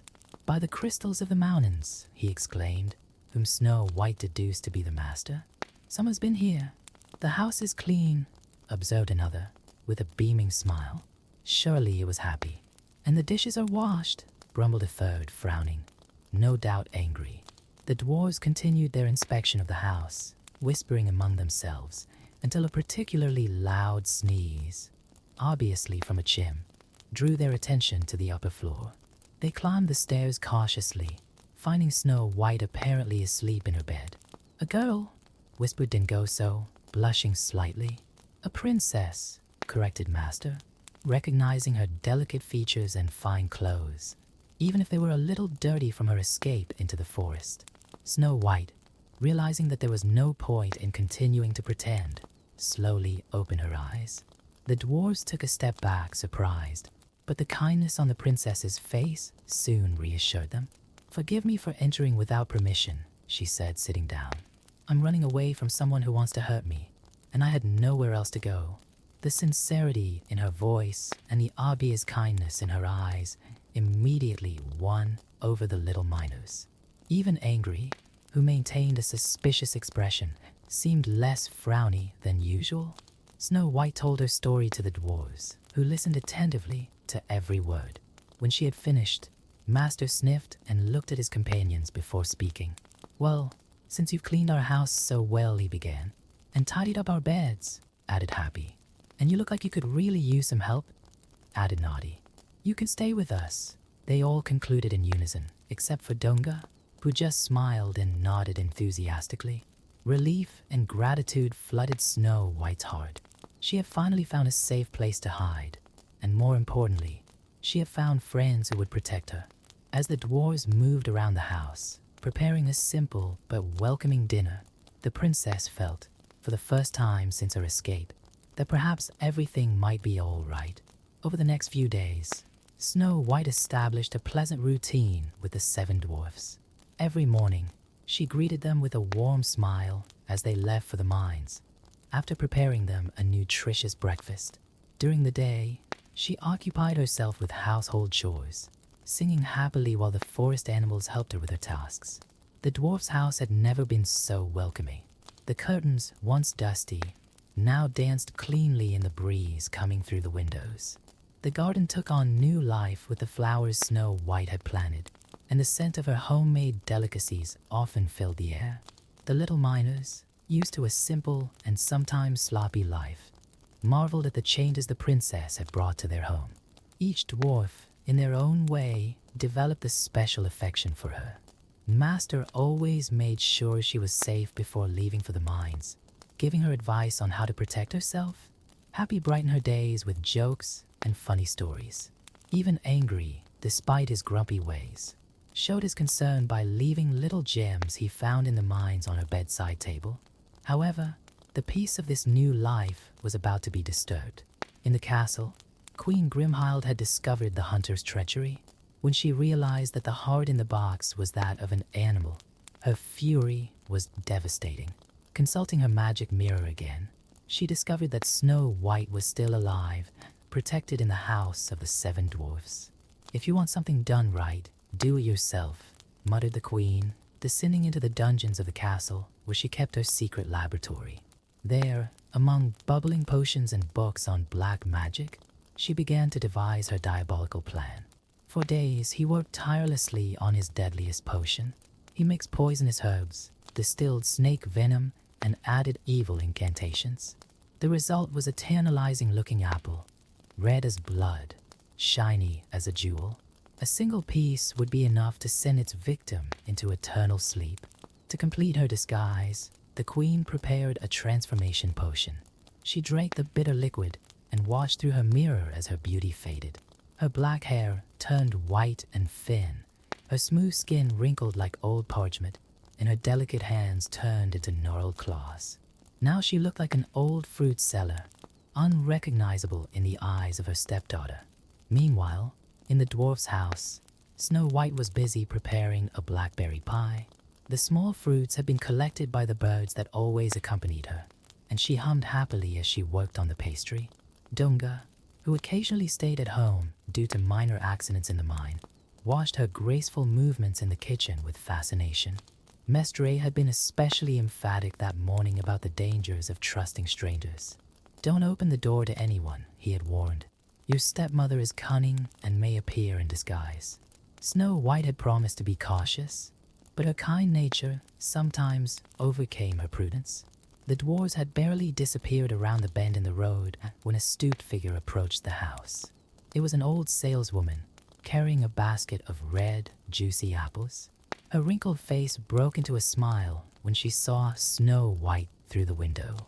"Good morning, young lady," called the old woman in a hoarse voice. "What beautiful flowers you have in your garden. It would be very kind if you would allow me to rest for a while and offer you some of my apples in return." Snow White hesitated, remembering the master's warning. However, when she saw the old woman's apparent frailty, her compassionate heart spoke louder. "Poor thing," she thought. "She must be exhausted from walking with that heavy basket." "Come in, good lady," she said, opening the door. "Would you like a cup of tea?" The old saleswoman came in, leaning on her staff, and sat down at the kitchen table. Her eyes, although hidden under drooping eyelids, shone with a disturbing intensity as she watched the princess's every move. "How kind you are, my dear," said the old woman, rummaging through her basket. "I have a special apple here for you, the reddest and sweetest of all. Try it. It's a thank you gift for your kindness." The apple she was offering was indeed extraordinarily beautiful. Its polished surface reflected the light like a mirror, and its aroma was irresistible. Snow White, although normally wary of gifts from strangers, felt strangely attracted to this particular fruit. "That's very kind of you," she said, accepting the apple. "But I can't accept it without sharing it with you." The old woman quickly took the fruit from Snow White's hands. "Oh no, my dear. This apple is special, chosen especially for you. You see, I'm going to split it in half. The red part is yours, and I'll take the paler part." With a knife she had hidden in her robes, the old woman skillfully cut the apple. The half she offered Snow White was a deep, tempting red, while the other half remained normal. What the princess didn't know was that only the red side had been poisoned. "Taste it, dear," insisted the old woman, her eyes sparkling with disguised malice. "You've never tasted an apple as sweet as this." Snow White hesitated for a moment, but the irresistible aroma of the apple overcame her last reservations. She gently brought the fruit to her lips and took a small bite. The taste was extraordinarily sweet, but as soon as she swallowed the first piece, she felt strangely dizzy. The apple slipped from her fingers and rolled across the floor as she staggered. What's happening?" she muttered, her voice already weak. The old saleswoman was laughing now, a cruel, familiar laugh that didn't belong to her aged appearance. Before Snow White's misty eyes, the wrinkled figure began to transform, revealing the true form of Queen Grimhild. "At last, my dear stepdaughter," sneered the queen, watching Snow White stagger. "Now I'll be the fairest of them all again." The princess tried to scream for help, but her legs weakened, and she fell unconscious to the kitchen floor. The poisoned apple rolled under a piece of furniture, while the blackberry pie she was preparing remained unfinished on the table. The forest animals, who were watching everything through the windows, panicked.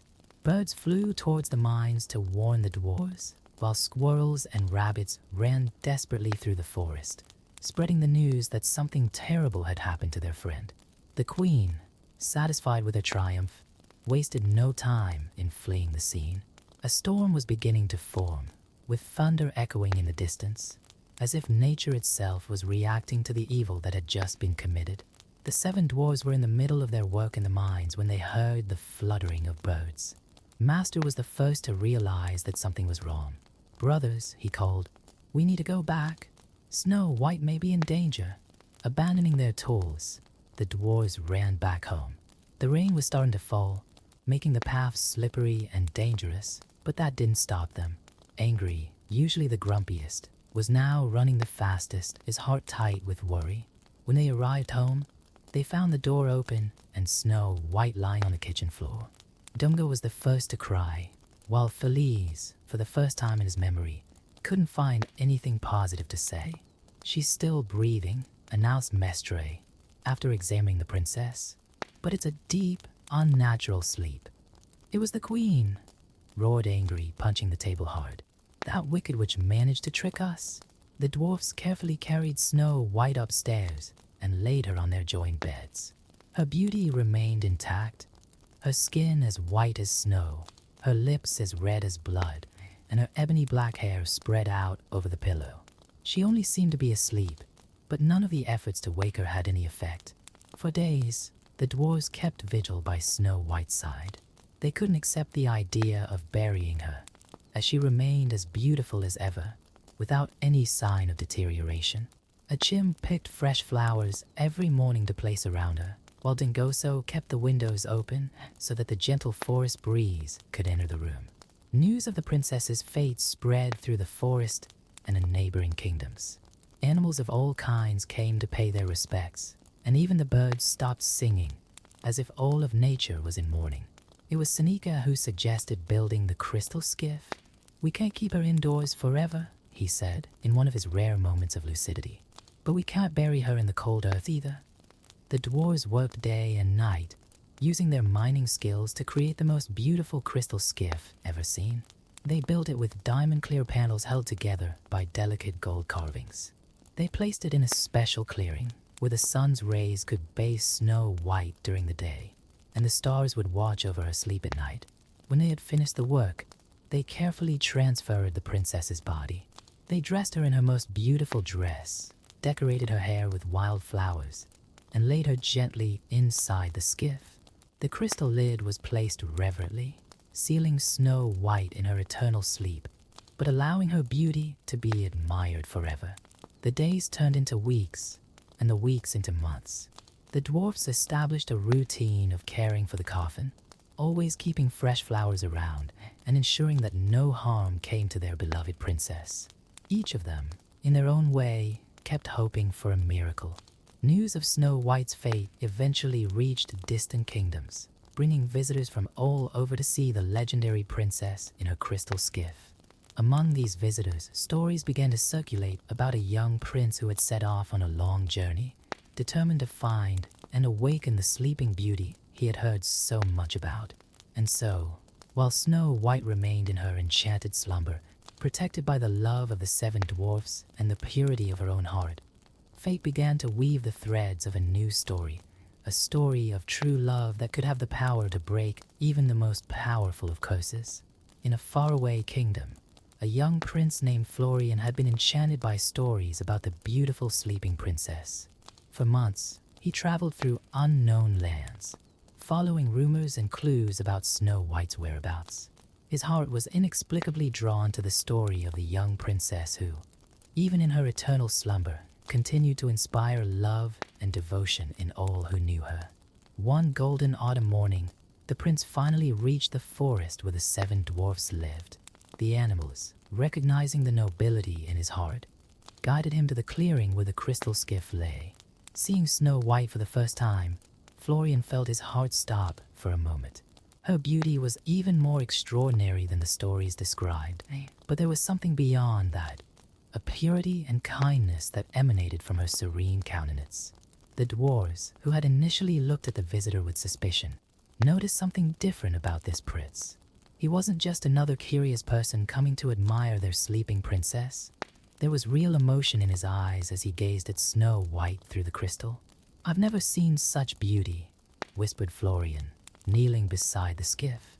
"Not only in appearance, but I can feel the goodness of her soul, even through this deep sleep." Master approached the prince and told him the whole story. The queen's cruelty, the escape through the forest, the happy days Snow White had spent with them, and finally, the terrible curse of the poisoned apple. As he listened, Florian felt his love for the princess grow, not just for her beauty, but for her courage and kindness. Moved by an impulse greater than himself, the prince asked the dwarves for permission to open the skiff. After a moment's hesitation and a quick conference among themselves, they agreed. Carefully, the crystal lid was removed, and for the first time in months, the forest breeze touched Snow White's face directly. Florian leaned over her, his heart beating wildly. "If I may, my princess," he whispered, "I would like to seal my love with a kiss." And so, gently, his lips touched Snow White's in a kiss that was pure and true. The moment their lips met, a wave of magical energy swept through the forest. The flowers opened their petals, the birds began to sing again, and a golden light seemed to envelop the skiff. Slowly, the color began to return to Snow White's cheeks, and her eyes opened, as if awakening from a long dream. Where am I?" she murmured, her eyes meeting those of the prince. "Safe," replied Florian, gently holding her hand. "And loved." The dwarves exploded in joy around them. Domnid danced in circles, Happy couldn't stop laughing, and even Angry had tears in his eyes, although he tried to disguise them. The animals of the forest came in droves, celebrating the awakening of their dear friend. In the castle, Queen Grimhild was standing in front of her magic mirror when she felt a sharp pain in her chest. "Mirror, mirror," she asked urgently, "is there anyone more beautiful than me?" The mirror replied in a stronger voice than usual. "Beautiful you are, my queen, but Snow White, awakened by the kiss of true love, surpasses your beauty as the sun surpasses the stars." The queen's fury was her own undoing. In her fit of rage, she knocked over several potions from her secret laboratory, creating a magical reaction that completely consumed her. The magic mirror cracked from top to bottom, and its evil power was finally broken. Snow White and Florian were married in a ceremony held in the forest itself. The 7 dwarfs were the guests of honor, and all the forest animals took part in the celebration. The princess, now queen, insisted on keeping the dwarf's little house as her second home, where she could always return whenever she wanted to be with her dear friends. The couple ruled with wisdom and kindness, transforming their kingdom into a place where beauty was measured not by appearance, but by the goodness of the heart. Snow White never forgot the lesson she had learned during her time with the dwarfs. The importance of true friendship, the value of honest work, and the transformative power of sincere love. The 7 dwarfs continued their lives in the forest, But now their lonely nights were often brightened by visits from Snow White and Florian. The little house was always clean and welcoming, as the princess made a point of keeping alive the habits she had developed during her stay there. And so the story of Snow White became a legend told through the ages, not just as a tale of the victory of good over evil, but as a testimony to the power of true love and sincere friendship. Her outer beauty was only a reflection of the purity of her soul, and her ability to love and forgive transformed not only her own life, but that of all those who were lucky enough to meet her. On clear nights, when the full moon illuminates the forest, it is said that you can still hear the echo of joyful songs coming from the dwarf's little house, where a princess found shelter, friendship, and finally, her path to true happiness.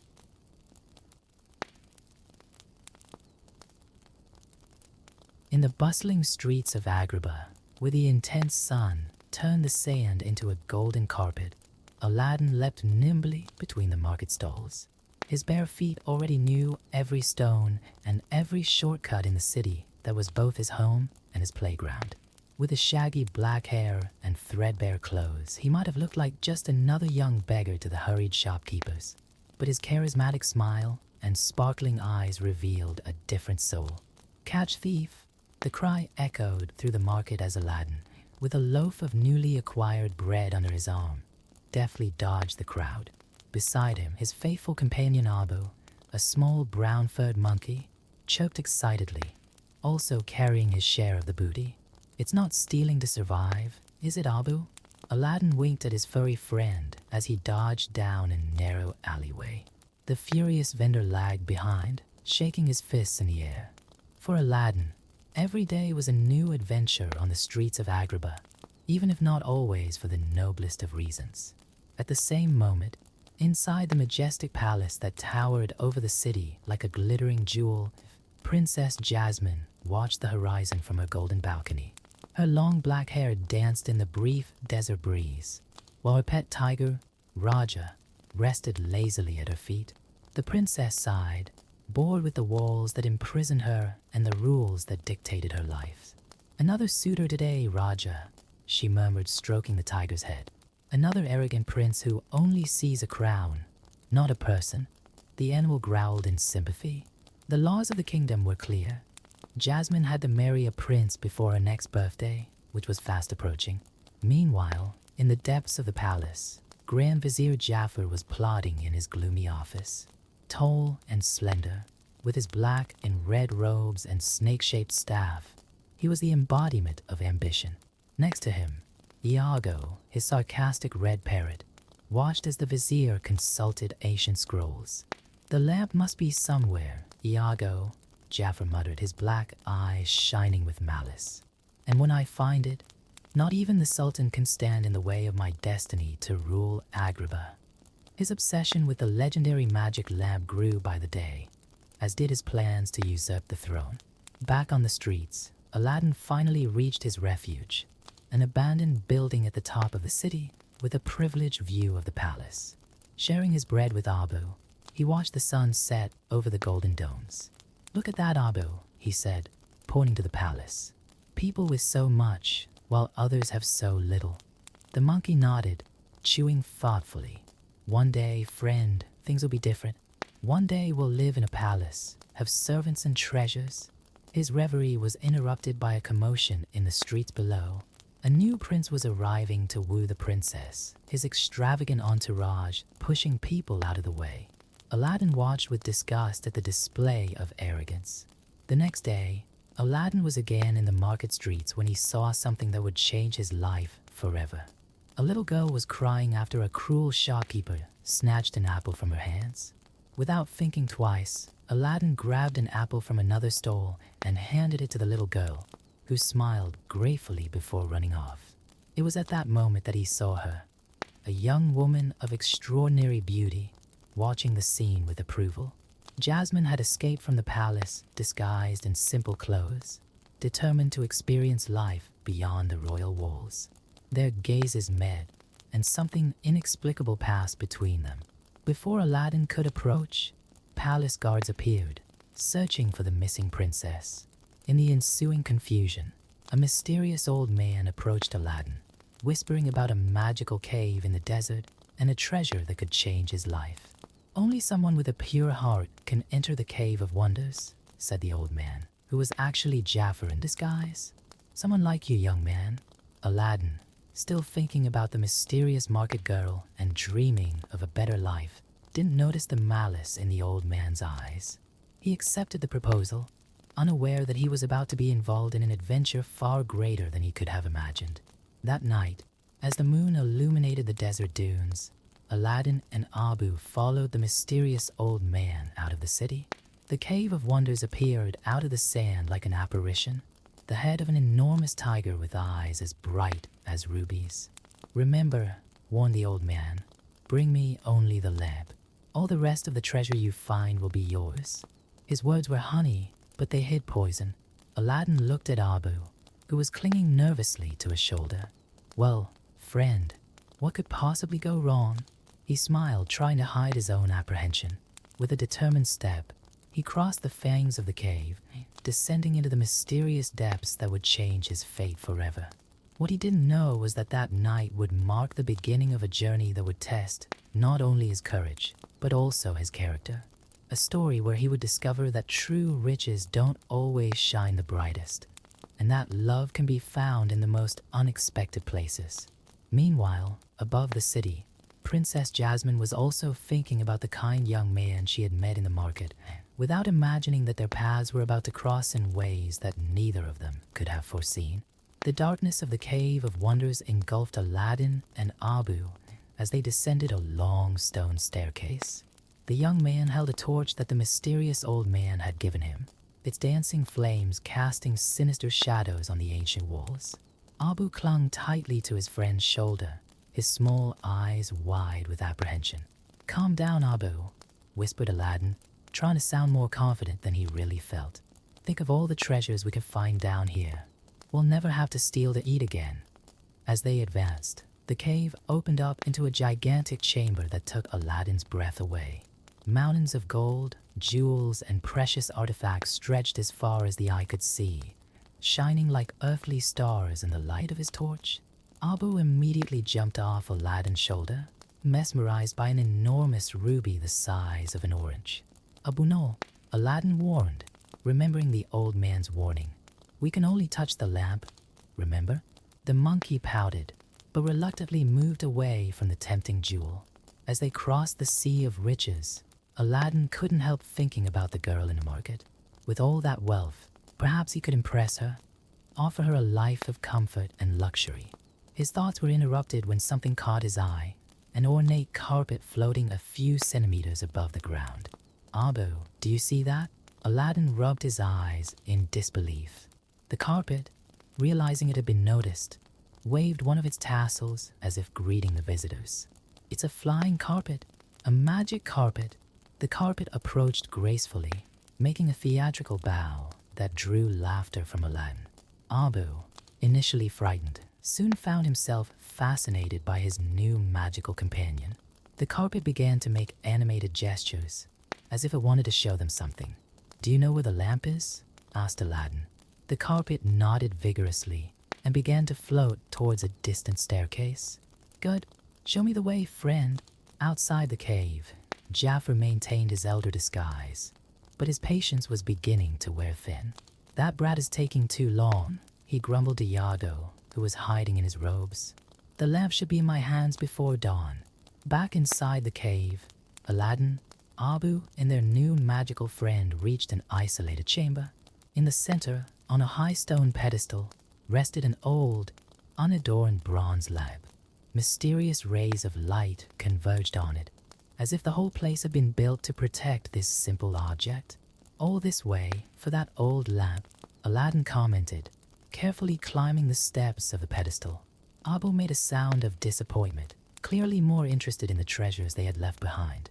When Aladdin finally picked up the lamp, a strange sensation ran through his body, as if he were holding something alive and pulsating. Before he could examine his discovery further, a high-pitched scream echoed through the chamber. Abu had succumbed to temptation and grabbed a huge red jewel. The ground began to shake violently, and a thunderous voice reverberated throughout the cave. "You have perverted the forbidden treasure. Now you will suffer the consequences." "Abu, what have you done?" Aladdin shouted, as the walls began to crumble and bubbling lava gushed out of the ground. The flying carpet quickly glided towards them, offering an escape route. The desperate escape through the collapsing cave was a blur of movement and chaos. The carpet zigzagged between collapsing pillars and jets of lava, while Aladdin clung tightly to the lamp with one hand and Abu with the other. Behind them, a veritable tsunami of treasure and destruction was chasing them. "I can see the way out," Aladdin shouted hopefully, spotting moonlight through the cave's fangs. However, a giant rock came crashing down on the carpet, throwing them into a wall. Aladdin managed to cling to a rocky ledge, but was rapidly losing strength. Up above, the old man held out his wrinkled hand. "Quickly, young man, give me the lamp, and I'll pull you up. Hang on, Abu," Aladdin shouted, trying to reach the outstretched hand while protecting his furry friend. With a lot of effort, he managed to hand the lamp to the old man, who immediately changed his worried expression to one of evil triumph. "Finally," Jafar exclaimed, his voice returning to normal as he ripped off his disguise. "After all these years, you," Aladdin gasped, recognizing the dreaded vizier of the palace. Before he could react, Jafar stepped on his toes with force. "Your reward for your services," he laughed cruelly, watching Aladdin and Abu plummet into the darkness of the collapsing cave. The flying carpet dived after them, tried to catch up, but it was too late. The last thing Aladdin saw before losing consciousness was Jafar's triumphant face disappearing as the cave entrance closed forever, sealing them in the dark depths. Hours passed before Aladdin regained consciousness. He was lying in a small natural cave, dimly lit by phosphorescent crystals on the walls. Abu and the flying carpet were beside him, the monkey anxiously trying to wake him up. "I'm fine, Abu," Aladdin groaned, slowly sitting up. "But we're stuck down here." His gaze wandered around the cave until he noticed something glowing in a corner. The lamp. Apparently, during the confusion, Abu had managed to steal it back from Jafar. "You're amazing, you know that?" Aladdin laughed, hugging his little friend. Picking up the lamp, he noticed an almost faded inscription on its surface. "There's something written here, but it's very dirty." He began to rub the lamp with the sleeve of his robe, without imagining that this simple gesture was about to change his life forever. The lamp began to shake in his hands, emanating a bright blue light. Colored smoke poured out of the nozzle, filling the small cave as a powerful, jovial voice echoed. "A year, 10,000 years can give you quite a Kate." The blue smoke gradually solidified into the shape of a colossal, imposing figure with bright blue skin and a small black tuft on his head. The genius, as he introduced himself with a theatrical bow, filled the small cave with his magnetic presence and exuberant personality. "Wow, wow, wow, look what we have here," the genie exclaimed, materializing several spotlights that illuminated Aladdin. "My new master, allow me to introduce myself properly." With a snap of his fingers, a lively tune began to play out of nowhere, as the genie multiplied into several versions of himself, each with a different instrument. Aladdin and Abu watched in amazement as the genie performed a musical number explaining the rules of the 3 wishes.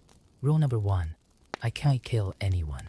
Rule number 2, I can't make anyone fall in love.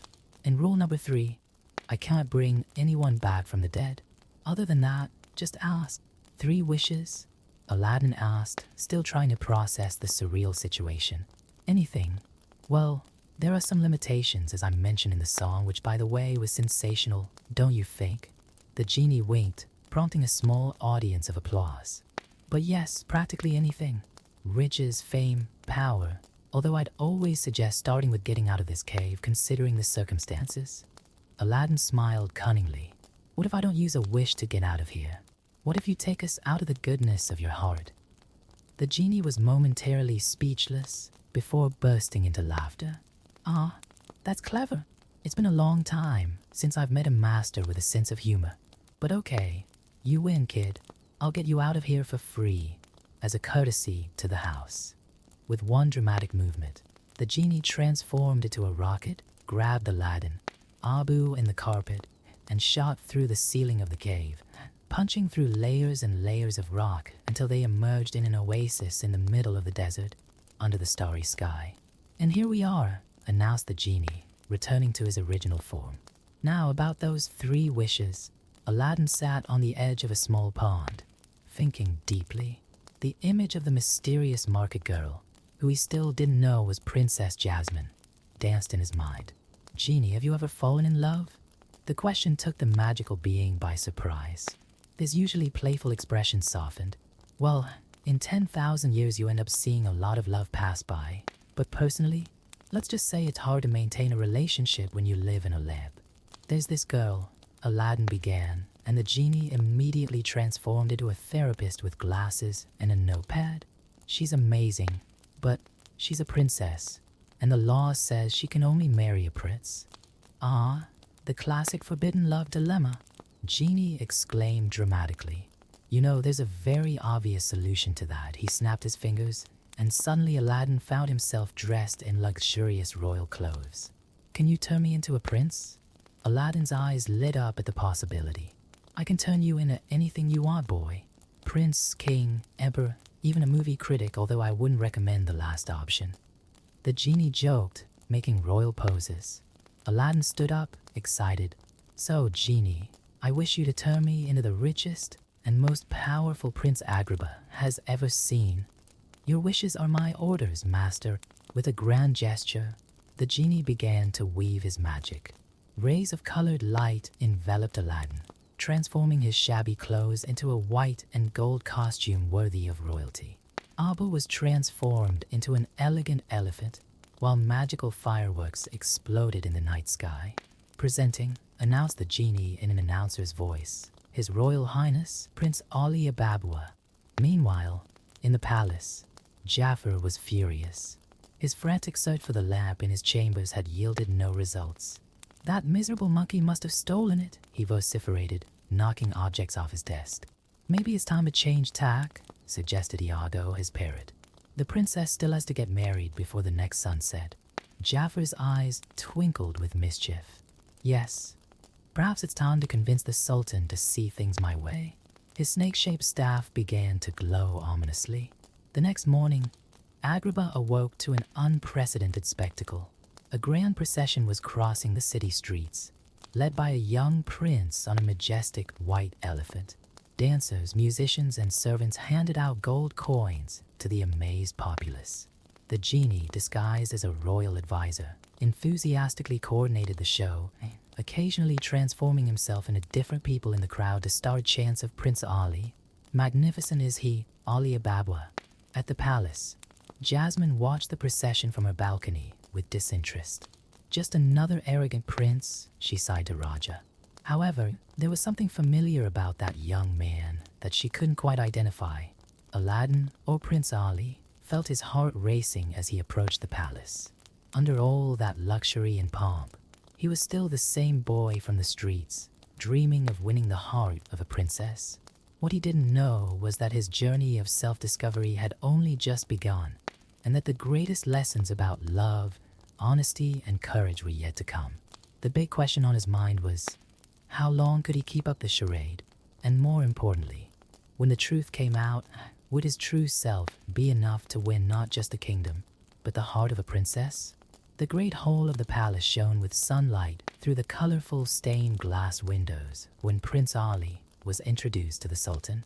The chubby, good-natured ruler was immediately charmed by the young visitor, especially after Aladdin presented him with a golden mechanical watch that the genie had conjured up. "Extraordinary, simply extraordinary," exclaimed the Sultan, examining the gift with sparkling eyes. "You must know my daughter, Jasmine. She's not interested." Jasmine's firm voice echoed through the hall as she entered, her tiger Raja following her faithfully. Her eyes met Aladdin's, and for a moment, something familiar seemed to pass between them.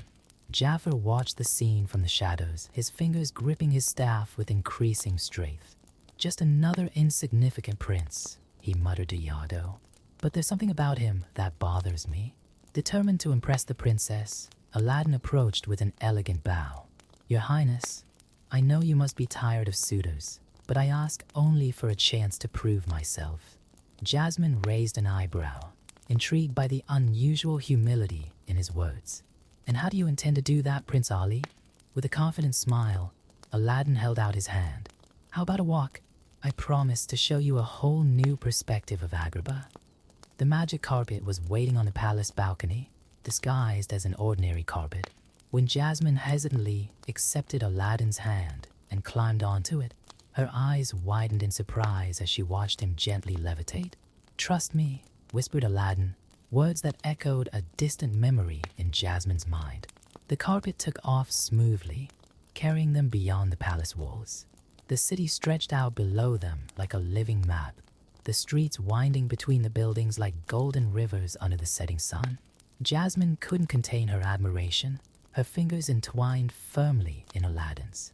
It's incredible, she sighed, as they flew over the rooftops where, unbeknownst to her, Aladdin used to sleep. I've never seen Agrabah like this. As they flew, Aladdin began to show a surprisingly intimate knowledge of the city and its people. He pointed to a small square where children played, told stories about the market traders, and shared secrets that only someone who lived on the streets could know. How do you know so much about the lives of ordinary people? Jasmine asked, her curiosity growing. Aladdin hesitated, his heart torn between the truth and the need to maintain his charade. I believe that a true leader must know all aspects of his kingdom, not just the palaces. As night fell, they landed on a distant rooftop, sharing a simple meal that genius had discreetly provided. The stars began to dot the dark sky, and conversation flowed naturally between them. You know, said Jasmine, you're different from the other princes. There's something about you that reminds me of... She stopped, studying his face more closely. Aladdin's heart raced. Reminds you of what? Someone I met at the market, she replied slowly. A young man who helped a child in need. Before Aladdin could reply, an eerie glow caught his eye. In the palace, red lights emanated from the tower where Jaffar's chambers were located. The vizier was busy with his own plot. The staff is almost ready, Iago, Jafar muttered, adding ingredients to a bubbling cauldron. Soon, its hypnotic power will be strong enough to control even the Sultan. Back on the roof, Jasmine and Aladdin shared a moment of contemplative silence. Ali, she finally said, sometimes I feel like I'm trapped in a life I didn't choose. Do you understand that? Aladdin felt the weight of his own lie. More than you know, he replied softly. Sometimes appearances can be deceiving. When they returned to the palace, something had changed between them. Jasmine no longer saw just a suitor, but someone who seemed to truly understand her. And Aladdin, despite the guilt growing in his chest, was more in love than ever. The genie, who watched discreetly as he became a star in the sky, sighed, Ah, young love, so beautiful and so complicated. That night, as Aladdin walked through the palace gardens, lost in thought about Jasmine, a shadow moved in the darkness. Jafar emerged from the bushes, his staff glowing menacingly. Impressive demonstration, Prince Ali, he said with false cordiality. Or should I say, Aladdin? Aladdin's blood ran cold in his veins. I don't know what you're talking about. Oh, but you do. Jafar smiled mischievously. The street rat I found in the Cave of Wonders. I wonder what the princess would say if she knew the truth about her precious prince. Aladdin kept his composure, even though his heart was pounding frantically. Your accusations are as empty as your loyalty to the Sultan. Jafar's smile only widened. Be careful, boy. You're not the only one with secrets in this palace. With those words, he disappeared into the shadows, leaving Aladdin with an even heavier burden on his heart. In his makeshift room, Aladdin found the genie playing chess with himself. Genie, what do I do? I can't keep lying to her. The genie paused his game, looking seriously at his friend. The truth is a funny way of coming out, Al. The longer you wait, the more painful it will be. But before Aladdin could consider a confession, a guard rushed into his chambers.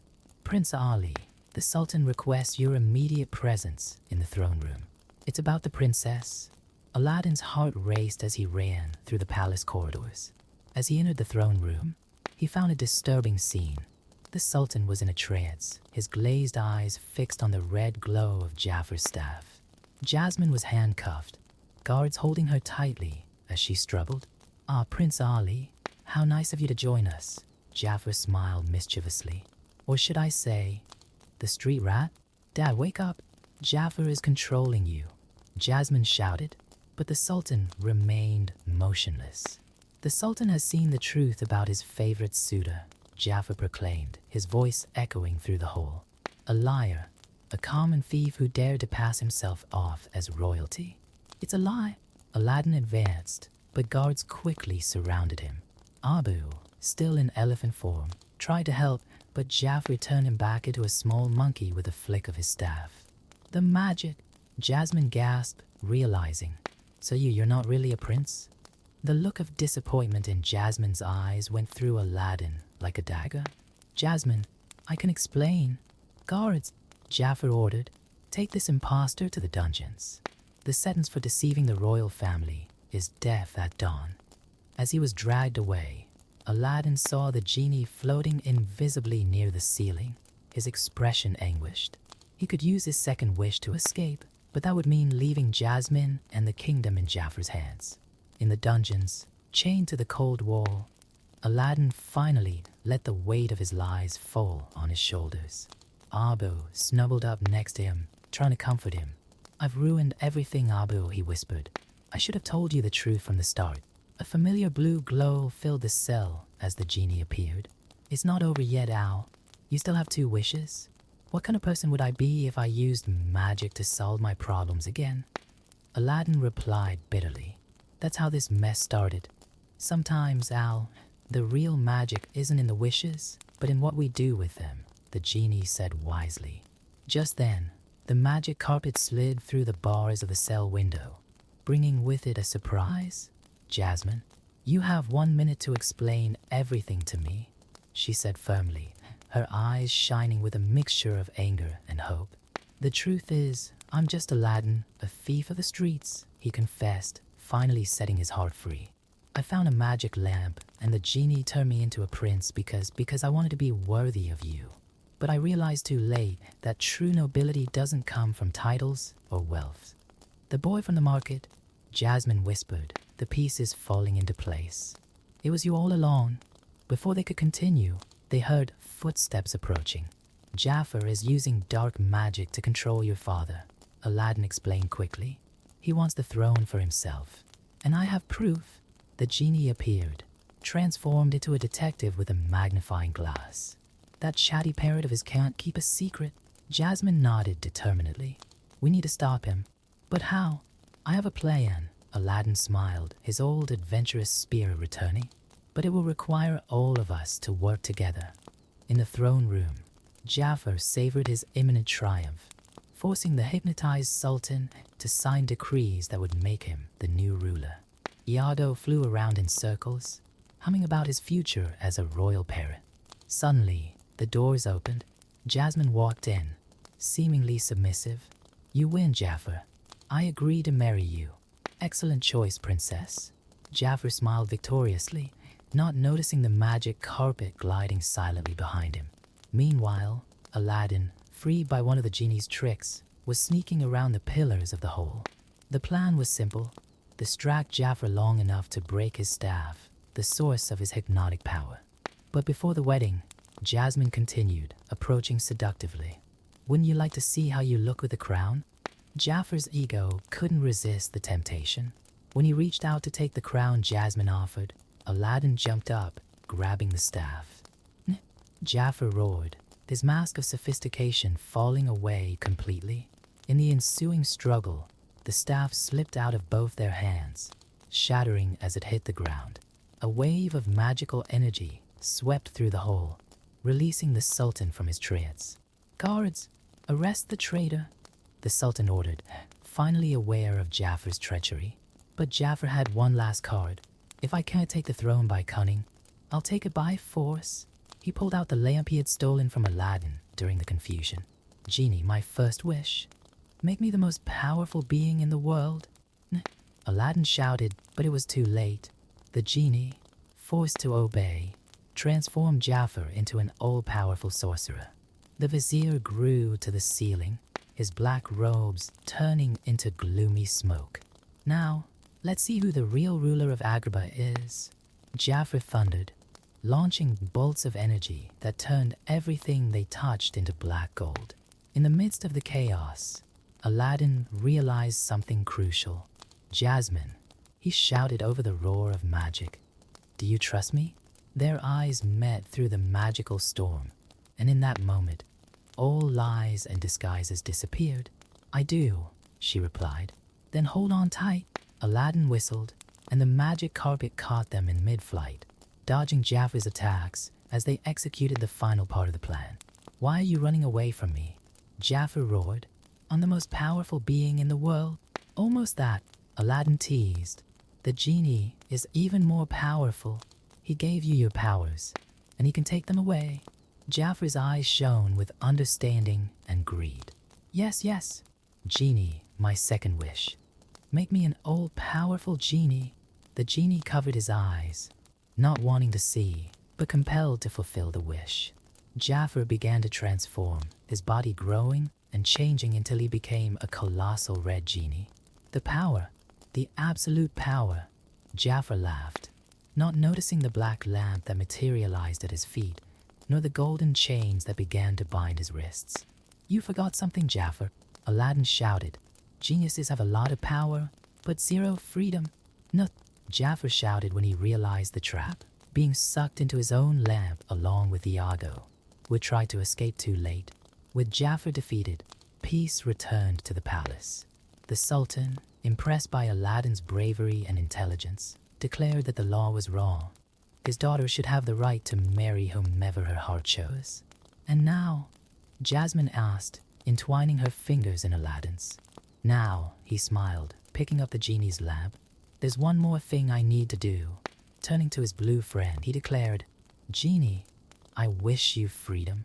With a flash of light and the sound of chains breaking, the genie's bracelets fell off, and his smoke-shaped legs turned into real feet.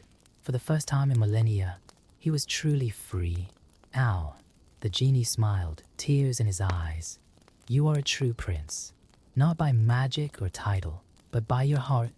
And so, under the starry sky of Agrabah, Aladdin and Jasmine discovered that true love doesn't need disguises or magical wishes, just the courage to be who you really are.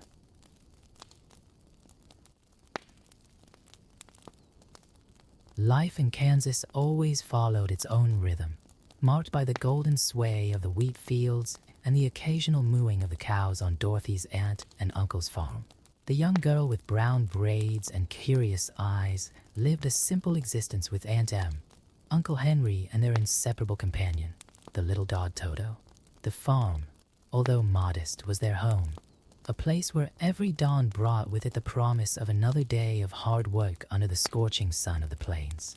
On that particular morning, the sky had a different hue, a deep gray that made Dorothy feel uneasy. Toto, always attentive to his mistress's mood swings, followed in her footsteps with even more dedication than usual. The wind began to blow strangely, making the curtains of the little wooden house dance to a frantic rhythm. Dorothy, Dorothy, Annie M's voice cut through the air like a warning bell. Come inside right now. There's a tornado coming. The panic in her voice was palpable, something Dorothy rarely witnessed in her ever-so-controlled aunt. The sky darkened even more, and the wind turned into a deafening roar.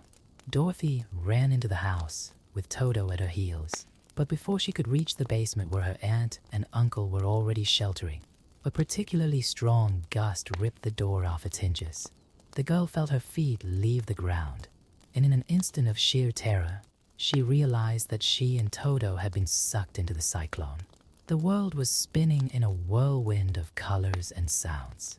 Dorothy hugged Toto tightly to her chest, closing her eyes tightly as the whole house swirled in the air like a feather in the wind. Furniture, chickens, fences, everything danced around them in a chaotic waltz. Time seemed to have lost all meaning in that moment suspended between heaven and earth. When everything finally stopped and silence replaced the roar of the wind, Dorothy slowly opened her eyes. The first thing she noticed was the light, bright, colorful, and completely different from the yellowish light of Kansas. Through the window, she could see a world that seemed to have come straight out of her most fantastic dreams. With hesitant steps, Dorothy approached the crooked door and opened it. What she saw stunned her. Giant flowers in vibrant colors, trees with candied fruit, and, even more surprisingly, little people dressed in extraordinarily colorful clothes who watched her with a mixture of amazement and curiosity. "Welcome to the land of Oz, dear Liberator," said a melodious voice. An ethereal-looking woman, dressed in a shimmering pink dress and carrying a delicate crown, approached, floating in the air. "I'm Glinda, the good witch of the north, and you just rid us of the terrible wicked witch of the east." Dorothy, still confused, looked where Glinda was pointing and saw, to her horror, that her house had landed on someone. Only a pair of feet wearing very shiny ruby shoes appeared under the building. "But I didn't want to hurt anyone," Dorothy exclaimed, feeling horrified at the thought of having caused someone's death, even accidentally. "Don't worry, dear," Glinda smiled gently. "The Wicked Witch of the East have been terrorizing the Munchkins for years. You freed them, and they'll be eternally grateful for that." It was then that Dorothy noticed that the little people, the Munchkins, began to approach, their previously fearful faces now opening into smiles of joy and gratitude. They sang and danced, celebrating their newfound freedom. "But how am I going to get home?" Dorothy asked, feeling tears forming in her eyes. "My aunt and uncle must be very worried. To get back to Kansas, you'll need the help of the great and powerful Wizard of Oz," explained Glinda. "He lives in the Emerald City in the center of Oz. To get there, you have to follow the yellow brick road." With a flick of her wand, Glinda made the Wicked Witch's ruby shoes appear on Dorothy's feet. "These magic shoes will protect you on your journey. Never take them off, for they possess a power that even I don't fully understand." Dorothy looked at her sparkling new shoes and then at the road that stretched out before her, a shining path made of yellow bricks that snaked through that strange and wonderful land. Toto barked excitedly beside her, apparently eager to begin the adventure. "Always stay on the yellow brick road," warned Glinda. "The journey will be long, and you will meet both friends and dangers along the way. But if you keep your heart pure and your determination strong, you will arrive safely in the Emerald City." With these words, Glinda disappeared in a shimmering pink bubble, leaving Dorothy alone with Toto and the Munchkins who were still celebrating. The little girl straightened her blue and white dress, checked that her new shoes were tied properly, and took her first step onto the yellow brick road. The sun was shining in an impossibly blue sky, and butterflies the size of dinner plates floated lazily among giant flowers. Dorothy didn't know what awaited her in this magical land, but she was determined to find her way back home. With Toto by her side and Ruby's shoes on her feet, she began her journey along the yellow brick road, never imagining the extraordinary adventures and unique friends she would meet along the way. The yellow brick road stretched out before Dorothy like a shining golden ribbon under the sun of that strange land. As she walked, she marveled at the peculiar trees that lined the road, with leaves and shades of blue and purple that she had never seen in Kansas. Toto ran ahead of her, occasionally stopping to sniff an exotic flower or chase a sparkling butterfly. As they advanced, the landscape gradually began to change. The colorful fields of the Munchkins gave way to a wilder region, with abandoned plantations and broken fences. Dorothy noticed that the sun was beginning to descend over the horizon, painting the sky with orange hues that were vaguely reminiscent of the sunsets on her farm. "Oh, Toto," sighed Dorothy. "I hope we find somewhere safe to spend the night." She had barely finished speaking when she spotted a strange figure in the middle of a cornfield. It was a scarecrow, but there was something different about it. It seemed to be waving. Curious, Dorothy approached cautiously. To her complete surprise, the scarecrow was actually moving, and it wasn't just the wind that was making it sway. His painted eyes twinkled, and his stitched mouth opened in a friendly smile. "Hello," said the scarecrow in a cheerful voice. Would it be too much trouble to help me down from here? I've been stuck on this pole for so long that I've lost count of the days. Dorothy, still stunned but already beginning to get used to the wonders of Oz, approached to help. Carefully, she untied the ropes that held the Scarecrow, who fell to the ground with a soft thud, scattering some straw. "Thanks a lot," he said, getting up and tidying up the straw that had escaped from his patched clothes. "You know it's terrible being stuck in one place, especially when you don't have a brain to think about how to get out." "You don't have a brain?" asked Dorothy in surprise. "Not a single one," replied the Scarecrow cheerfully. "When the farmer made me, he filled my head with straw instead of a brain. That's why I'm such a fool." Dorothy watched the Scarecrow with sympathy. Despite his peculiar appearance, with his old hat and patched clothes, there was something extremely endearing about his sincere and optimistic personality. "I'm going to the Emerald City to see the Wizard of Oz," Dorothy explained. "I need to ask him to send me back home to Kansas." The Scarecrow's painted eyes lit up with a sudden idea. "Do you think this Wizard of Oz could give me a brain?" "I don't know," replied Dorothy honestly, "but you can come with me to find out. It would be nice to have company on the journey." The Scarecrow accepted the invitation with enthusiasm, and together they continued along the yellow brick road. Dorothy discovered that her new friend, even without a brain, was an excellent conversationalist. He told stories about his life in the cornfield, about the crows that used to mock him, and about his dreams of one day being able to think deeply about things. As evening approached, they found a small wood by the side of the road. The Scarecrow helped Dorothy gather fruit for dinner and organized a comfortable place for her to sleep, using soft leaves as a mattress. "Don't worry about me," he said when Dorothy asked if he needed to rest too. "I never sleep. I'll just sit here and try to think, even if I'm not very good at it." During the night, Dorothy slept peacefully, knowing that her new friend was on guard. Toto snuggled up next to her, and for the first time since arriving in Oz, she felt truly safe. As the sun rose, they resumed their journey. The Scarecrow proved to be a valuable companion, helping Dorothy through difficult stretches of road and keeping her spirits high with his optimistic observations about everything they saw. "You know," he said as they walked, "even without a brain, I can see that you're a very special girl, Dorothy. It's not just anyone who would help a strange Scarecrow stuck on a pole." Dorothy blushed at the compliment. "And you're much cleverer than you think," she replied. "You've had several brilliant ideas since we started traveling together." The Scarecrow shook his head, causing a few strands of straw to fall out. "They're just lucky guesses. Just imagine what I could do with a real brain." They continued walking along the road, which now meandered through a denser area of forest. The trees seemed older and darker here, with twisted branches that formed arches over the road. Dorothy noticed that Toto was more restless, keeping closer to her feet. Suddenly, they heard a strange sound coming from between the trees, something that sounded like a metallic groan. The Scarecrow and Dorothy exchanged curious glances. "Should we investigate?" asked Dorothy hesitantly. "Well, if I had a brain, I'd probably know if that was a good idea," replied the Scarecrow. "But since I don't, all I can say is that it sounds interesting." Cautiously, they veered a little off the yellow brick road, following the mysterious sound. What they would encounter would be just the first of many surprising encounters that awaited Dorothy on her journey through the land of Oz, a land where each new friend seemed to have their own special wish to fulfill. Following the metallic sound, Dorothy and the Scarecrow came across an impressive figure, a man made entirely of tin, standing motionless like a statue.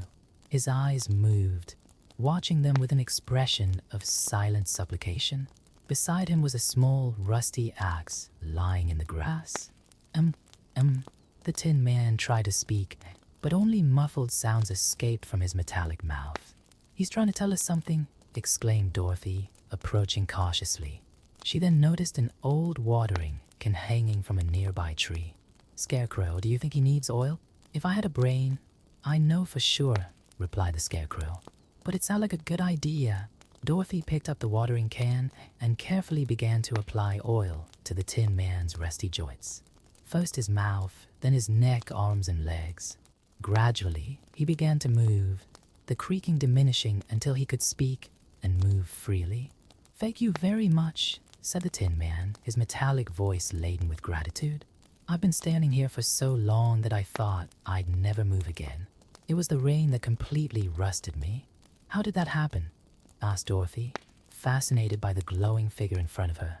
The Tin Man sighed, a sound reminiscent of the wind blowing up a chimney. "I was an ordinary lumberjack, made of flesh and blood like you. But I was in love with a young Munchkin girl, and I promised to marry her. Unfortunately, the Wicked Witch of the East didn't want her to marry me, so she bewitched my axe so that it would cut off parts of my body. Each time this happened, I went to a tinker who replaced the missing part with tin, until I became completely metal." "What a sad story," Dorothy exclaimed. "And what happened to your love?" "That's the worst of it," he replied wistfully. "When I became completely tin, I discovered that I no longer had a heart. Without it, I couldn't love the girl anymore, and she ended up marrying someone else."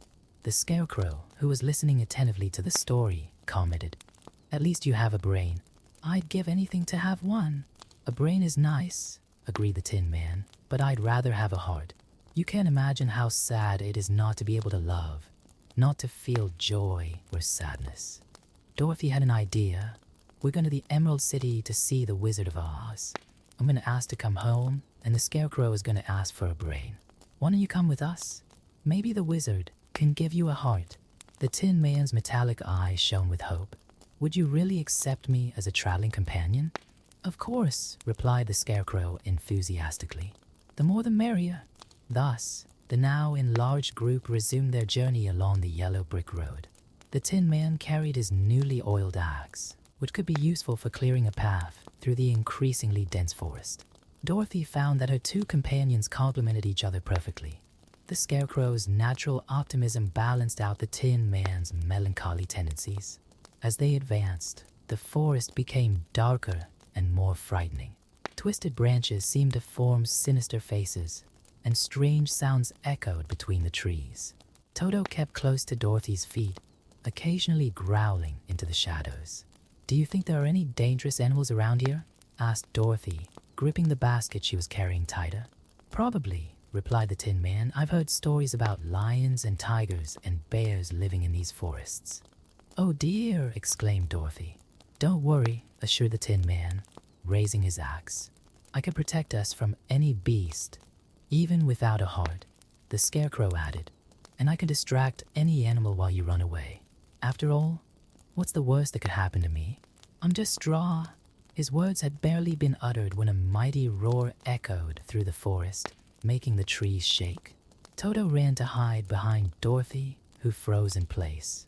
Tin Man raised his axe in a defensive position, while Scarecrow searched frantically for the source of the sound.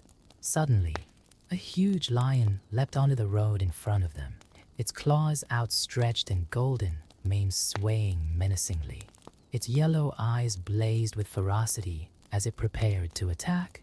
Toto, in a moment of bravery or foolishness, stepped out from behind Dorothy and started barking at the beast. The lion, to everyone's surprise, jumped back and started crying. "Please don't let that monster attack me," begged the lion between sobs, referring to little Toto. Dorothy, the Scarecrow, and the Tin Man looked at each other, stunned.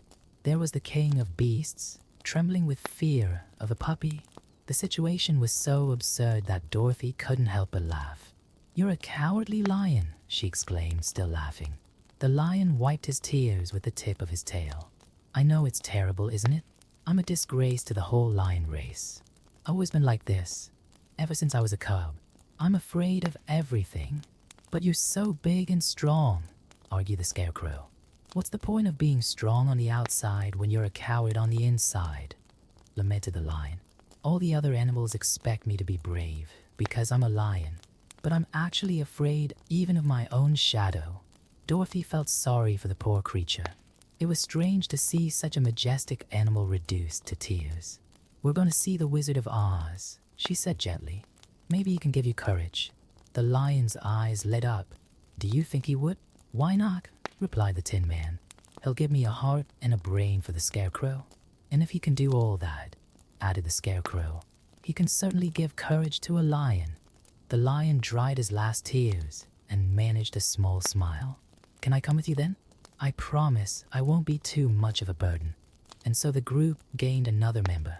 Young Dorothy, the brainless scarecrow, the heartless tin man, the cowardly lion, and Lil Toto, an unlikely company united by the desire to fulfill their deepest dreams. The yellow brick road stretched ahead of them, taking them ever closer to the mysterious Emerald City and the mighty Wizard of Oz. However, none of them could have imagined the adventures and dangers they would still face before reaching their destination. With the group now complete, the journey along the yellow brick road took on a new rhythm. The lion, despite his fearful nature, provided an additional sense of security when he wasn't hiding behind bushes at the slightest suspicious noise. Dorothy discovered that her companions, even with their apparent flaws, were an extraordinary team. As they advanced, the landscape began to change dramatically. The dense forest gave way to a more arid and rocky terrain. The sky, once a vibrant blue, took on darker, more threatening tones. Dorothy couldn't help but notice that her ruby shoes shone more brightly in this gloomy environment. "Something's not right," muttered the Tin Man, gripping his axe tighter. "The air feels different." The Scarecrow, trying to maintain his usual optimism, commented, "If I had a brain, I'd probably know what's wrong. But at least the road is still here to guide us." Suddenly, a flock of giant black crows crossed the sky, their wings producing a deafening sound. The lion immediately crouched down, trembling. "It's the messengers of the Wicked Witch of the West," exclaimed a voice from a nearby tree. Everyone turned to see a small, winged monkey, different from the crows, hiding among the branches. "The witch knows you're coming. She wants the girl's ruby shoes." Dorothy felt a shiver run down her spine. Glinda had mentioned that the shoes were powerful, but hadn't explained exactly why. Before they could question the winged monkey any further, it flapped its wings and disappeared into the dark sky. "We mustn't let ourselves be intimidated," declared the Tin Man, although his metallic voice trembled slightly. "We've come too far to give up now." The group continued their journey, but now with greater caution. The Scarecrow often tripped over loose stones, scattering some straw along the way, which the Tin Man patiently helped to collect.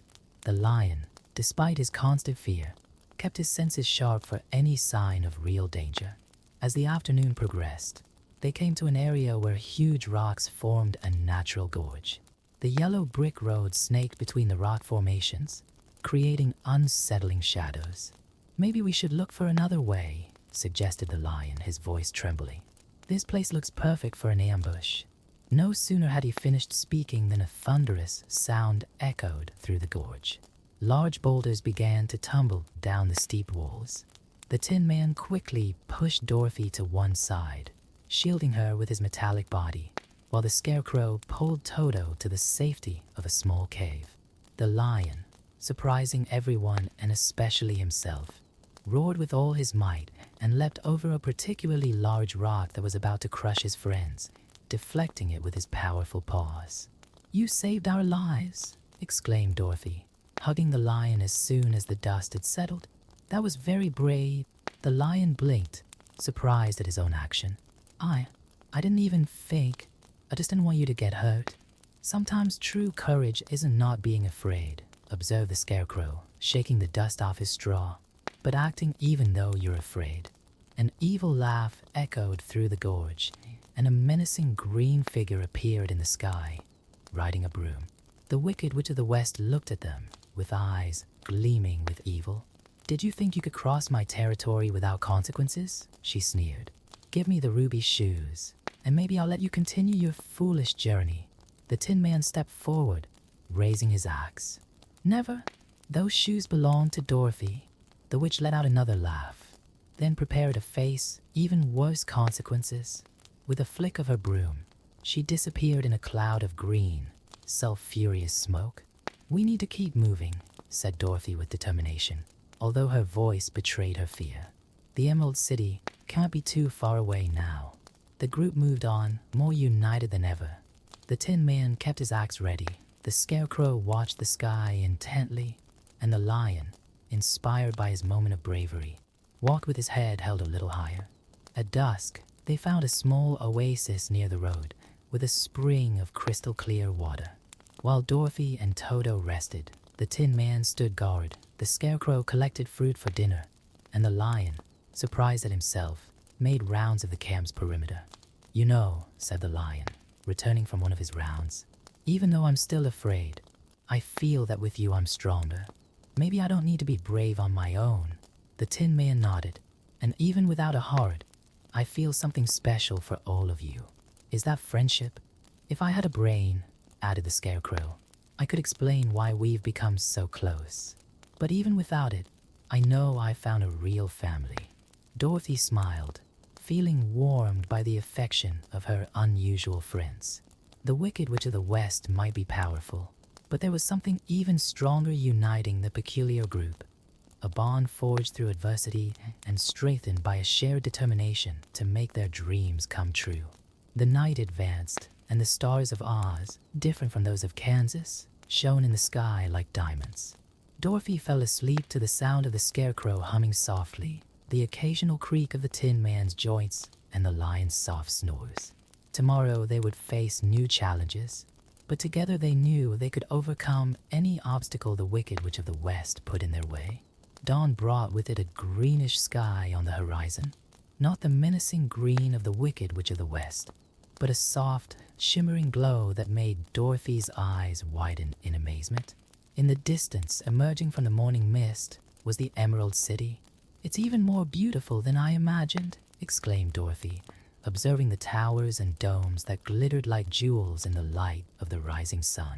The group resumed their journey with renewed vigor. The Tin Man had spent the night polishing his metallic surface until it shone. The Scarecrow had adjusted his stubble to look more presentable, and even the Lion had tried combing his mane with his claws, although the result was somewhat disheveled. As they approached the city, the yellow brick road became wider and more manicured. Fields of red poppies stretched out on either side, their sweet scent filling the air. Dorothy felt her eyes grow heavy. "Something's wrong," warned the Tin Man, noticing Dorothy staggering. "Those flowers, they look bewitched." The Lion also began to yawn, his steps getting slower. "I'm so sleepy." "It's the witch's magic," cried the Scarecrow. "Poppies are enchanted to make you sleep forever." The Tin Man, who couldn't be affected by the scent of the flowers because he couldn't breathe, quickly took Dorothy in his arms. The Scarecrow tried to help the Lion, but he was too light to support the weight of the big cat, who had already fallen into a deep sleep. "We got to get them out of here," exclaimed the Tin Man, carrying Dorothy and Toto, who had also fallen asleep.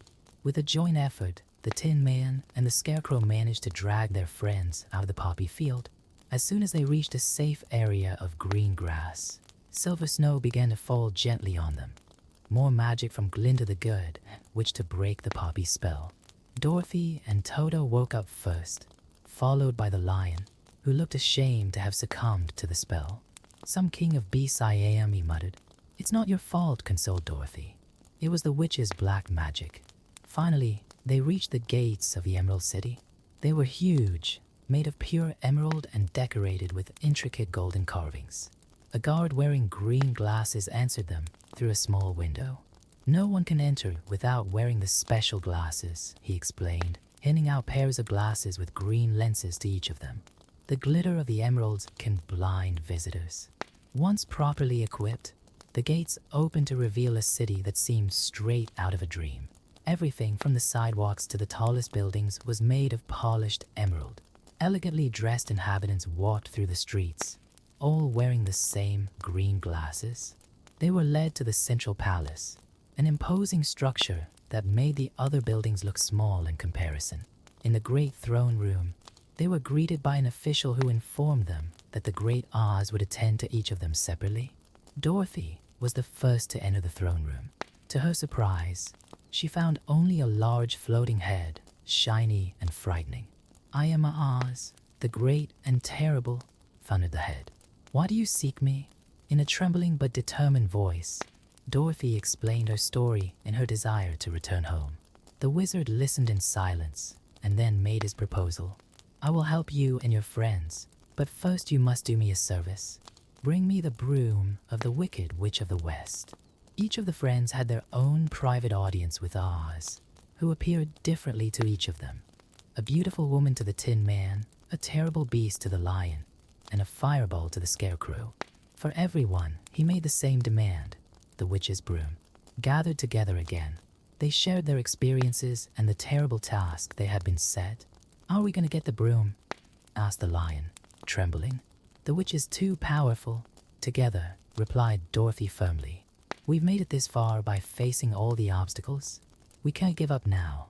The group set off towards the witch's territory the next day, their hopes pinned on a seemingly impossible mission. The Tin Man sharpened his axe, the Scarecrow planned strategies even without a brain, and the Lion, although frightened, was determined to protect his friends. As they drove away from the Emerald City, Dorothy looked at her companions and realized something important. The Scarecrow was already showing great intelligence in his plans. The Tin Man had more heart than many flesh and blood beings, and the Lion had proved his courage many times over. Maybe, she thought, what we're looking for is already inside us. We just need to believe. The sun was setting over the horizon, painting the sky in shades of red and gold. Ahead of them, dark clouds gathered over the castle of the Wicked Witch of the West, like an omen of the challenge that awaited them. Dorothy pressed the ruby shoes to her feet, feeling their mysterious power. Toto barked bravely, as if he understood the importance of the mission. United by fate and strengthened by friendship, the unlikely heroes marched towards their last and most dangerous adventure. The wind whispered through the trees, carrying with it the promise that, no matter the outcome, they would face whatever lay ahead together. After all, the real magic was not in the ruby shoes or the witch's powers, but in the bonds they had forged along their extraordinary journey.